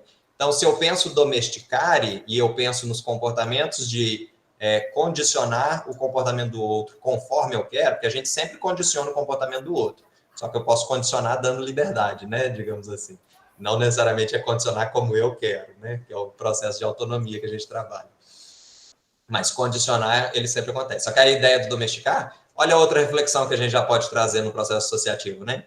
Domesticar, ambiente doméstico, né? Dentro de casa, como que é essa construção, então, por exemplo, do que a gente chama de doméstico? E aí a questão do doméstico, né? Os muros da casa, propriedade privada, como que isso se relaciona com a ideia do outro ser propriedade privada nossa, né? Então, todos esses elementos, eles são sutis, a gente vai ter muita dificuldade de falar, sopesar qual que pesa mais para poder determinadas condições, mas todos eles estão rondando no nosso imaginário e eles exercem influência de alguma forma. A influência de alguma forma não significa que a influência seja igual, lembra que a gente falou também de não perder a noção de número, igual o Jean Genet falou para a gente. Só que a gente não pode ter a inocência de achar que todos são iguais só porque eu perdi a noção de número. Aí, então, eu tenho que fazer também uma reflexão crítica. O que eu vou levar mais em consideração. E aí eu consigo voltar de novo. O termo original era domesticare, com um sentido, com um determinado sentido. Trouxe o cativar. Desculpa. O termo original de cativar era mais associado a cativeiro. Com a tradução, eu passei a acreditar mais no termo associado ao afeto, né? Depois que eu parei para pensar sobre a origem, eu me preocupei porque o cativeiro ele pode estar relacionado com a prisão. E aí eu penso no meu comportamento de afeto, nossa, o meu comportamento de afeto perante o outro é aprisionador. Aí eu volto para o sentido de cativeiro. Mas aí eu penso, bom, mas pensando sobre tudo isso, eu tenho a opção de escolher como eu quero agir. Então eu posso voltar de novo para o afeto. Então eu fui e voltei 2 vezes. E olha como que eu, usando a literatura, descrevi narrativamente o comportamento humano na minúcia. Tudo isso se passou numa fração de segundos na minha cabeça, eu consegui transformar isso numa narrativa. Olha que é a grande questão da literatura interpretativa, com um modo de narrar que não fecha os diálogos. Eu não estabeleci conclusão nenhuma. É a melhor palavra ou não? Foi a sua pergunta. Não respondi a você, mas a gente sai feliz do mesmo jeito, porque o que importa é a felicidade. O essencial é invisível aos olhos, não é? Então, a conclusão, que seria visível aos olhos, né? Alguém bateu o martelo e assinou lá, a interpretação certa é essa. Essa é visível, então não quero saber disso. O que é invisível aos olhos? É a felicidade nossa aqui, lendo o texto junto, compartilhando e tal. Então, isso é o essencial. Da mesma forma que a nossa ética, a nossa forma de abordar o mundo, que é o essencial. A gente comunica, né? Então, a gente faz um processo de utilizar a linguagem, utilizar os nossos repertórios comportamentais para tentar comunicar, só que isso já é superficialidade, porque isso foi recortado. Lembra que eu não consigo me comunicar por completo? Então, isso já não é o essencial. Diz, faz referência a, mas o essencial continua, em alguma medida, invisível. Se for piorar muito a situação, olha que coisa interessante. O essencial que a gente está colocando aqui o tempo todo não é a ética. A ética não é também um construto linguístico? Também não é uma palavra, uma abstração? Então, agarrou tudo. Você entrou num loop, num ciclo. Não tem como fugir disso. Aí essa parte que a gente entra numa depressão profunda. Aí a gente vai lá no texto de Dogmatismo e Ceticismo, que tem uma crítica do Gramsci ao ceticismo, falando que o ceticismo é vegetativo porque ele entra nesse loop.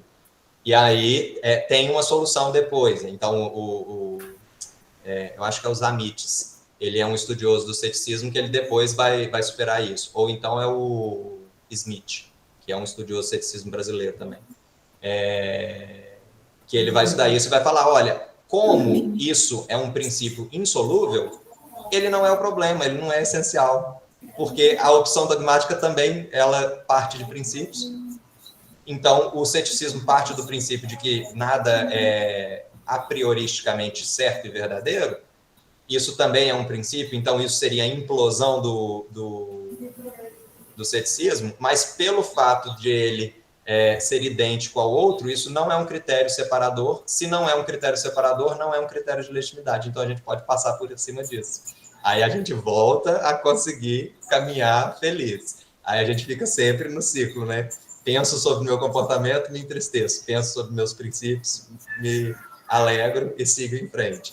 Então, e reconhecer esse processo inteiro narrativo, que é interessante que ele no texto do Pequeno Príncipe, isso é construído paulatinamente, né? Então, a primeira interação... Olha que interessante também, se a gente for pensar nos fatos, né? A primeira interação dos dois é autêntica. Quando quando falar, você é um desconhecido para mim, você é como qualquer outro humano para mim, e eu sou como qualquer outra raposa, se o príncipe ele já tem um princípio de considerar esse tipo de fala como uma fala violenta, ele poderia considerar, como eu sou um qualquer para você, significa que você não quer interação comigo. Olha só como que ele que está fazendo a significação interpretativa, né? Significa que você não quer nada comigo, então eu sequer vou conversar com você, tchau e bênção. E aí não tem interação nenhuma. Olha só como que tudo decorreu muito mais da ética dele do que foi emitido. Ela emitiu uma coisa, o essencial está dentro dela, ela emitiu alguma coisa que faz referência ao dela, só que ele interpretou de uma forma e justificou ainda para jogar a culpa nela. Sim. Então, se ele tivesse feito isso, diria muito mais o comportamento dele, né? Aí você tem vários, né? Quando Pedro diz de Paulo, mais sei de Pedro do que de Paulo. Não, quando Pedro diz de Paulo, mais sei de Pedro que de Paulo. Que é do Freud, né? Então, tudo que a gente está dizendo, a gente está dizendo muito mais da gente mesmo, né? E essa possibilidade, né, de você agir comportamentalmente diferente, que decorre das escolhas que você faz, na interação que você tem com o outro, que a interação sempre parte do zero, né? É o momento que você tem o contato ali, que se estabelece o vínculo de humanidade. Aí tem aquela máxima que a gente pode também jogar uma versãozinha mais autoajuda. Se for para o bem, vem. Se for para o mal, tchau. Verdade. E eu acho que tem a questão, assim, muito da cultura do povo, da cultura local. Então, eu acredito que tanto esse diálogo do príncipe ali com a raposa, na qual eles trocaram, ela perguntou do mundo que da onde ele vinha, e se lá tinha as galinhas, e enfim, eu vejo que talvez a gente tenha essa interpretação e essa interação do texto realmente por questões culturais. Não necessariamente porque, pela questão da tradução e o que a gente se entende sobre a palavra cativar em si, mas talvez por questões culturais do nosso país.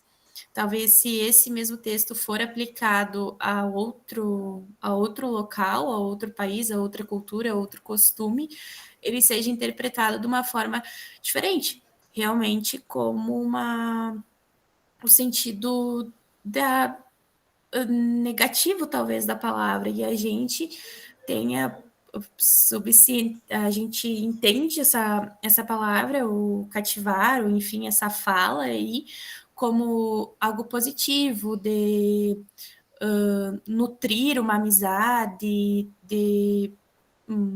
enfim, de manter algo como belo, como bonito, e não necessariamente ser isso, porque eu acredito que uma amizade, a gente considera uma amizade quando a gente tem um sentimento recíproco, então, de ambas as partes, mas não necessariamente esse sentimento recíproco, ele é verdadeiro da outra parte, ele pode ser um sentimento interesseiro, assim como o outro não tem obrigação de corresponder àquele sentimento de amizade que a gente espera. Às vezes a gente pensa assim, acho aquela pessoa interessante, quero ser amiga dela, mas e aí já coloca aquela expectativa, vou cativar ela no sentido assim, eu vou ser uma boa pessoa para ela, vou ser meigo, carinhoso, cuidadoso, enfim, vou ser uma boa pessoa, vou querer cativar ela. Mas isso não quer dizer que ela vai querer ser cativada por ti. Então acaba que a gente entra em parafuso se for discutir tudo isso.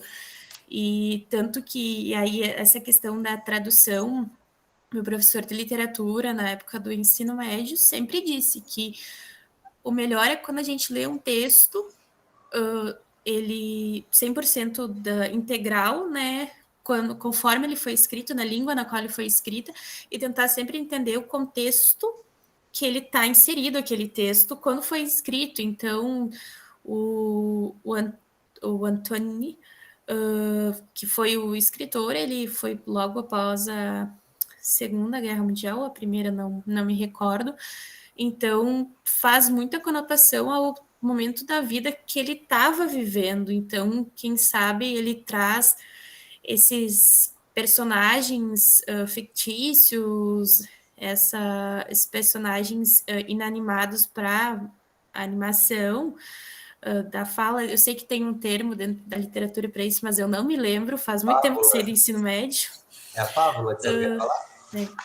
E aí, talvez para trazer uma reflexão do que ele mesmo estava passando naquele momento, sobre talvez amizades que ele tinha perdido ou não tenha desenvolvido, enfim, eu acho que é um texto que poderia ser debatido mais a fundo e não da forma como é. Eu acho que talvez a maioria das pessoas leia o Pequeno Príncipe, ache tudo lindo, belo e maravilhoso, e legenda do foto do Insta, e acabou por isso mesmo. Eu acho que nesse diálogo, principalmente nesse diálogo da raposa, se tem muitos elementos que a gente pode trazer para o nosso cotidiano de uma maneira bem mais reflexiva do que realmente o texto aparenta ser. Porque, na verdade, é uma historinha para criança, para criança não tem nada, né? Que a gente pode usar muito bem na Tem nossa muito para vida criança, adulta. sim. Essas reflexões, quanto antes ocorrerem na vida do sujeito, melhor para a humanidade. Sim, eu destaquei enquanto você estava falando, porque tem tudo a ver. Não sei se você viu eu destacando aí enquanto você estava falando. Uhum. Esse trecho, né? Assim, o príncipezinho cativou a raposa, mas quando chegou a hora da partida, a raposa disse: Ah, eu vou chorar. A culpa é tua, disse o príncipezinho. Eu não te queria fazer mal, mas tu quiseste que eu te cativasse. Quis, mas tu vai chorar. Vou. Olha como é parecido com o senhor Mersô, a raposa, como que é interessante esse vínculo. E o Uhum. senhor Mersô, ele foi condenado à forca. A raposa, a gente gosta dela. Então, qual que é o elemento essencial que é tão diferente um do outro, se nessa perspectiva eles são tão próximos, né? E aí, por que que a gente fala do senhor Mersô como uma pessoa descaracterizada, que está passando pelo mundo quase como um autônomo, e a raposa a gente valoriza, né? O que foi que aconteceu no meio do processo? E aí, quando você fala, né, esse texto poderia ser trabalhado muito mais, eu diria que isso vale para praticamente todos os textos literários, ou para, na verdade, tudo. Porque o processo de diálogo e o processo de conhecimento da realidade, de modo geral, né, para a gente trazer para o campo mais abstrato, ele se dá no diálogo aberto, naquelas várias associações, quando a gente estava falando de habilidades sociais. Então, tem muito mais coisa ainda, né? Você trouxe alguns recortes muito legais, mas tem outros. Então, essa questão, eu vou chorar, a culpa é tua, olha como ele pressupôs que chorar é algo do campo do negativo, do sofrimento. Isso também é um comportamento que nos foi ensinado, né? Isso também é cultural. Então, você já tem aí um fio que você pode aproveitar para explorar também. E olha como que seria saudável a gente pensar sobre os modos de expressão dos nossos sentimentos dentro das interações sociais para a gente se compreender no mundo e poder agir no mundo, né?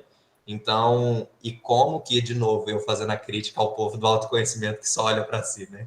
E como que olhar para fora é que traz mais autoconhecimento, né? É lógico que tem um momento reflexivo que você vai estabelecer as associações do fora com dentro. Mas se você ficar exclusivamente sozinho dentro de si, você não vai para lugar nenhum. Então, isso é um elemento bastante interessante também, né? E aí, outras coisas que você falou que conversa demais, né? Pô, ele, num momento pós-guerra, refletindo sobre a situação e traduzindo isso para dentro de uma fábula para dizer do comportamento que ele via local, né? Tanto em si quanto nos seus outros, ele estava elaborando um processo pós-guerra. Então, de novo, a literatura como aquilo que dá conta de falar narrativamente sobre o comportamento humano. Narrativamente, ficcionalmente também, etc. Alberto Silva voltou com o Iser. Gosto. Contribuição da teoria da estética da recepção do Iser para a compreensão dos textos literários. Então, vou utilizar exatamente o exemplo aqui da Raquel com esse texto, que a gente já faz conversado, aplicando. O que eu gosto mais da perspectiva do Iser, porque apesar de eu usar o Iser porque ele é próprio da literatura, como eu faço muito negócio de interdisciplinaridade, vocês já perceberam isso, eu trago autores também que são da pragmática, eu trago autores que são da epistemologia, para poder fazer conversar tudo, então não li tudo do Iser ainda não, apesar de eu gostar muito dele, então eu estou falando da parte que eu sei. Mas a parte que eu li dele, que eu gostei muito, que é a que eu estou usando principalmente, é a respeito desse recorte que ele faz ao dizer que a interpretação solipsista, né, do leitor, naquele momento que ele está lendo, ela é absoluta. Se essa interpretação vai se sustentar no diálogo, coisa e tal, isso é um momento posterior. Mas o sentido não está no texto, o sentido não está no autor. o sentido, a estética da recepção, né? O sentido está na interação dessas coisas com o leitor. Quem define, no final das contas, é o leitor. É lógico que isso, quando a gente vai, né, trabalhar nessa perspectiva narrativa, pode levar para aquele sentido de o leitor pode interpretar tudo o que ele quiser, como bem entender, pode não fazer, pode ser a coisa mais estapafúrdia, mas ele pode tudo. No nível atômico e sozinho, sim. Só que aí, um segundo momento, é o momento de compartilhar as interpretações, é o momento da conversa, que aí você vai ter um processo negocial a respeito dessas interpretações.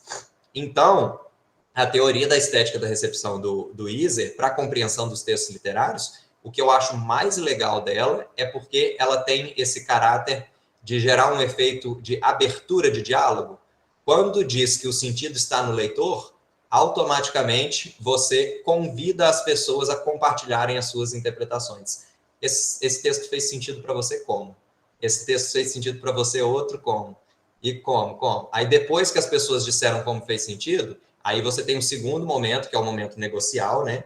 Que isso eu não encontrei no Iser, mas talvez ele fale sim, porque até onde eu li do Iser, ele estava encaminhando para isso, mas não sei dizer se ele diz ou não.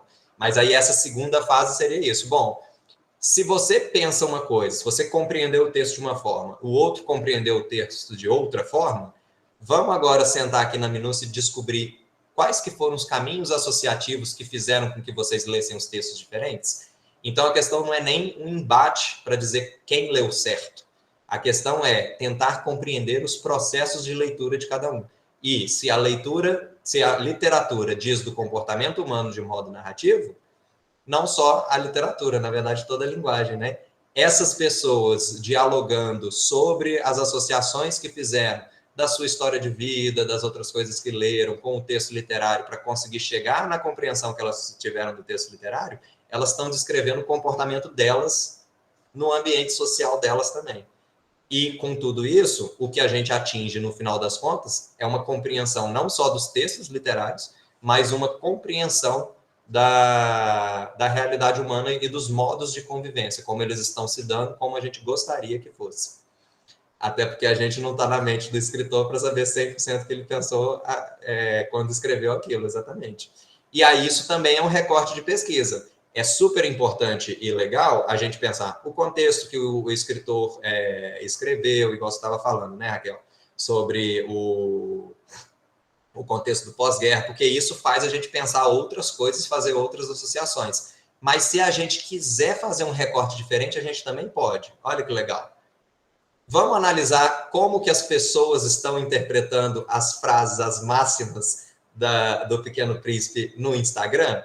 E aí você pega uma galera que não faz a menor ideia da história de vida dele, pega só os textos isolados e vê o comportamento humano em cima desses textos isolados. Eu vou estar claramente ignorando o autor. Só que isso pode ser interessante se o meu objetivo de pesquisa for outro. Se o meu objetivo não estiver tanto no primeiro momento lá, que é o momento da interpretação do texto literário, conhecendo o contexto e etc. Mas se tiver já no processo negocial, eu quero saber como que isso está circulando depois. Então, aí pode ser interessante eu ignorar o autor, porque ele já vai ser menos importante para esse contexto. Ele pode continuar sendo importante em outros contextos, mas é tudo recorte de pesquisa.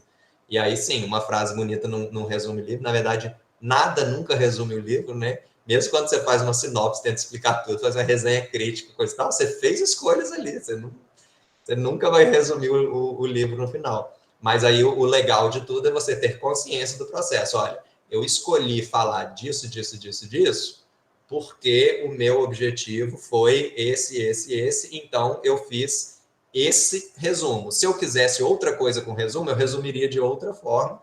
E aí, o que isso diz para a gente? Todo resumo é limitante em algum momento.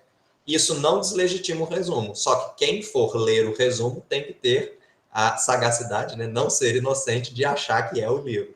O livro, na verdade, também é mais, tal qual as pessoas são mais do que elas se apresentam para nós, e por aí vai. O estudo que eu fiz hoje, por exemplo, da Camila Dalvi aqui com vocês, com Memórias de Minhas Carnes, foi totalmente diferente de uma resenha que eu escrevi sobre o livro para o Tertúlia Capixaba. Eu estava indo para um clube de leitura, que é um clube de leitura que, em vez de discutir o livro, a gente apresenta o livro para as outras pessoas que não leram, se elas quiserem ler, que é o Leia Capixabas, que é só de literatura capixaba. E aí tem esse modal. Então lá eu fiz uma pegada muito mais, menos, até dei umas palhinhas de filosofia, porque eu não consigo, não resisto. Mas eu fiz uma pegada, porque o meu objetivo era apresentar o livro no todo, então eu mostrei várias coisas possíveis. Aqui eu já quis mostrar a questão da arte objeto. As duas coisas resumem o livro em determinadas contextos, com determinadas chaves de pesquisa. Então, ter claro o que eu estou fazendo em relação ao texto é super legal. Conhecemos só os fragmentos da pessoa, assim. E aí, olha que interessante, acabei de estabelecer uma sinonímia. Nós somos livres. Da mesma forma que você não tem acesso ao livro todo por causa do contexto de produção e etc., a gente não tem acesso à pessoa no todo também. E aí... porque o livro não deixa de ser muito isso, né? A gente conversa aqui, o livro está mediado pelo hieróglifo, né?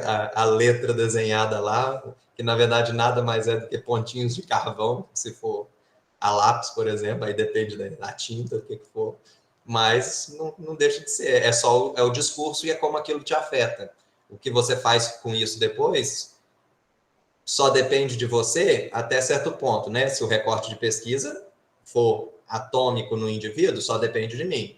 Mas depende também dos outros, porque depende de como que eu vou colocar isso para o mundo. Aí na interação já é outra coisa também, mas aí é porque o recorte já foi sociológico.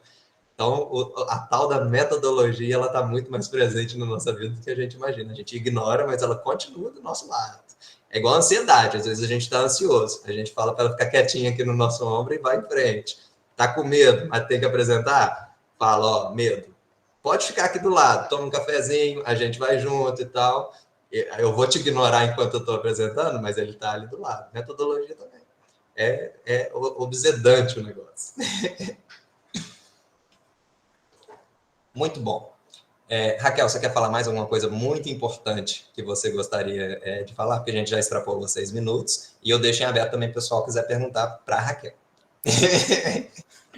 Não, por mim era isso. Agradeço muito a oportunidade de fala. Sei que não tenho o conhecimento técnico e metodológico do pessoal presente aqui, até porque é uma área bem distinta da minha, né? Eu até brinco com o pessoal da graduação, não sei o que estou fazendo lá, porque eu aprendi a cozinhar e a fazer pão, não sobre estudar a história do pão e métodos metodológicos sobre isso, mas é uma coisa que eu acho que deveria fazer parte de todo o indivíduo, a reflexão sobre os textos e leitura. Eu acho que isso faz bastante diferença no nossa maneira de ser e na nossa maneira de pensar como indivíduos. Então, seja um texto literário, ou seja um texto metodológico, ou seja um texto muito difícil de leitura, mas eu acho isso muito importante. Eu acho que a gente deveria ter digo eu como uma pessoa que não faço parte do meio da literatura, que é algo que a gente deveria aprender a fazer de uma maneira melhor, principalmente quando pequenos e adolescentes ali. Eu acho que é um período que o aprender a refletir e fazer reflexões sobre os textos fazem a gente pensar sobre a vida e etc. E, então, eu acho que, como adolescentes, a gente está num período muito confuso, muito conturbado, tudo acontecendo ao mesmo tempo, a gente não entende nada, não sabe nada, acha que sabe tudo.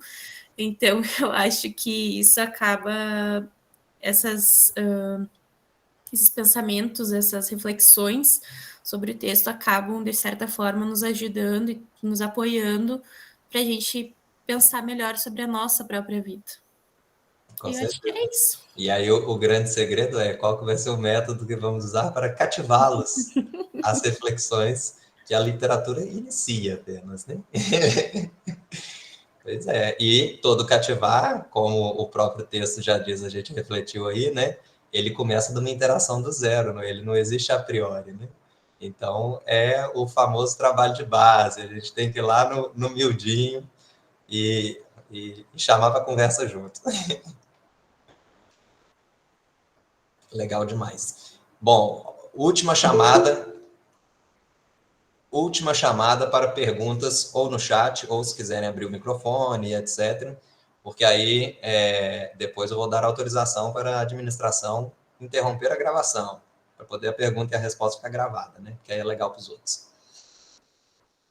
Dou-lhe uma, dou-lhe duas, só agradecimentos. Então tá bom. Luiz, é você que está na gravação? Pode interromper então. Obrigadão, gente. Boa noite. E continuamos em aberto, né? Mais dúvidas, depois que forem digerir tudo que a gente conversou hoje, etc., os contatos continuam disponíveis. A gente vai mandar também link da gravação dessa terceira e etc. Aí manda os contatos tudo certinho. Sempre que quiserem trocar ideia. Estou sofrendo aqui, quero analisar determinado contexto, determinado texto, só chamar. Qualquer coisa é qualquer coisa.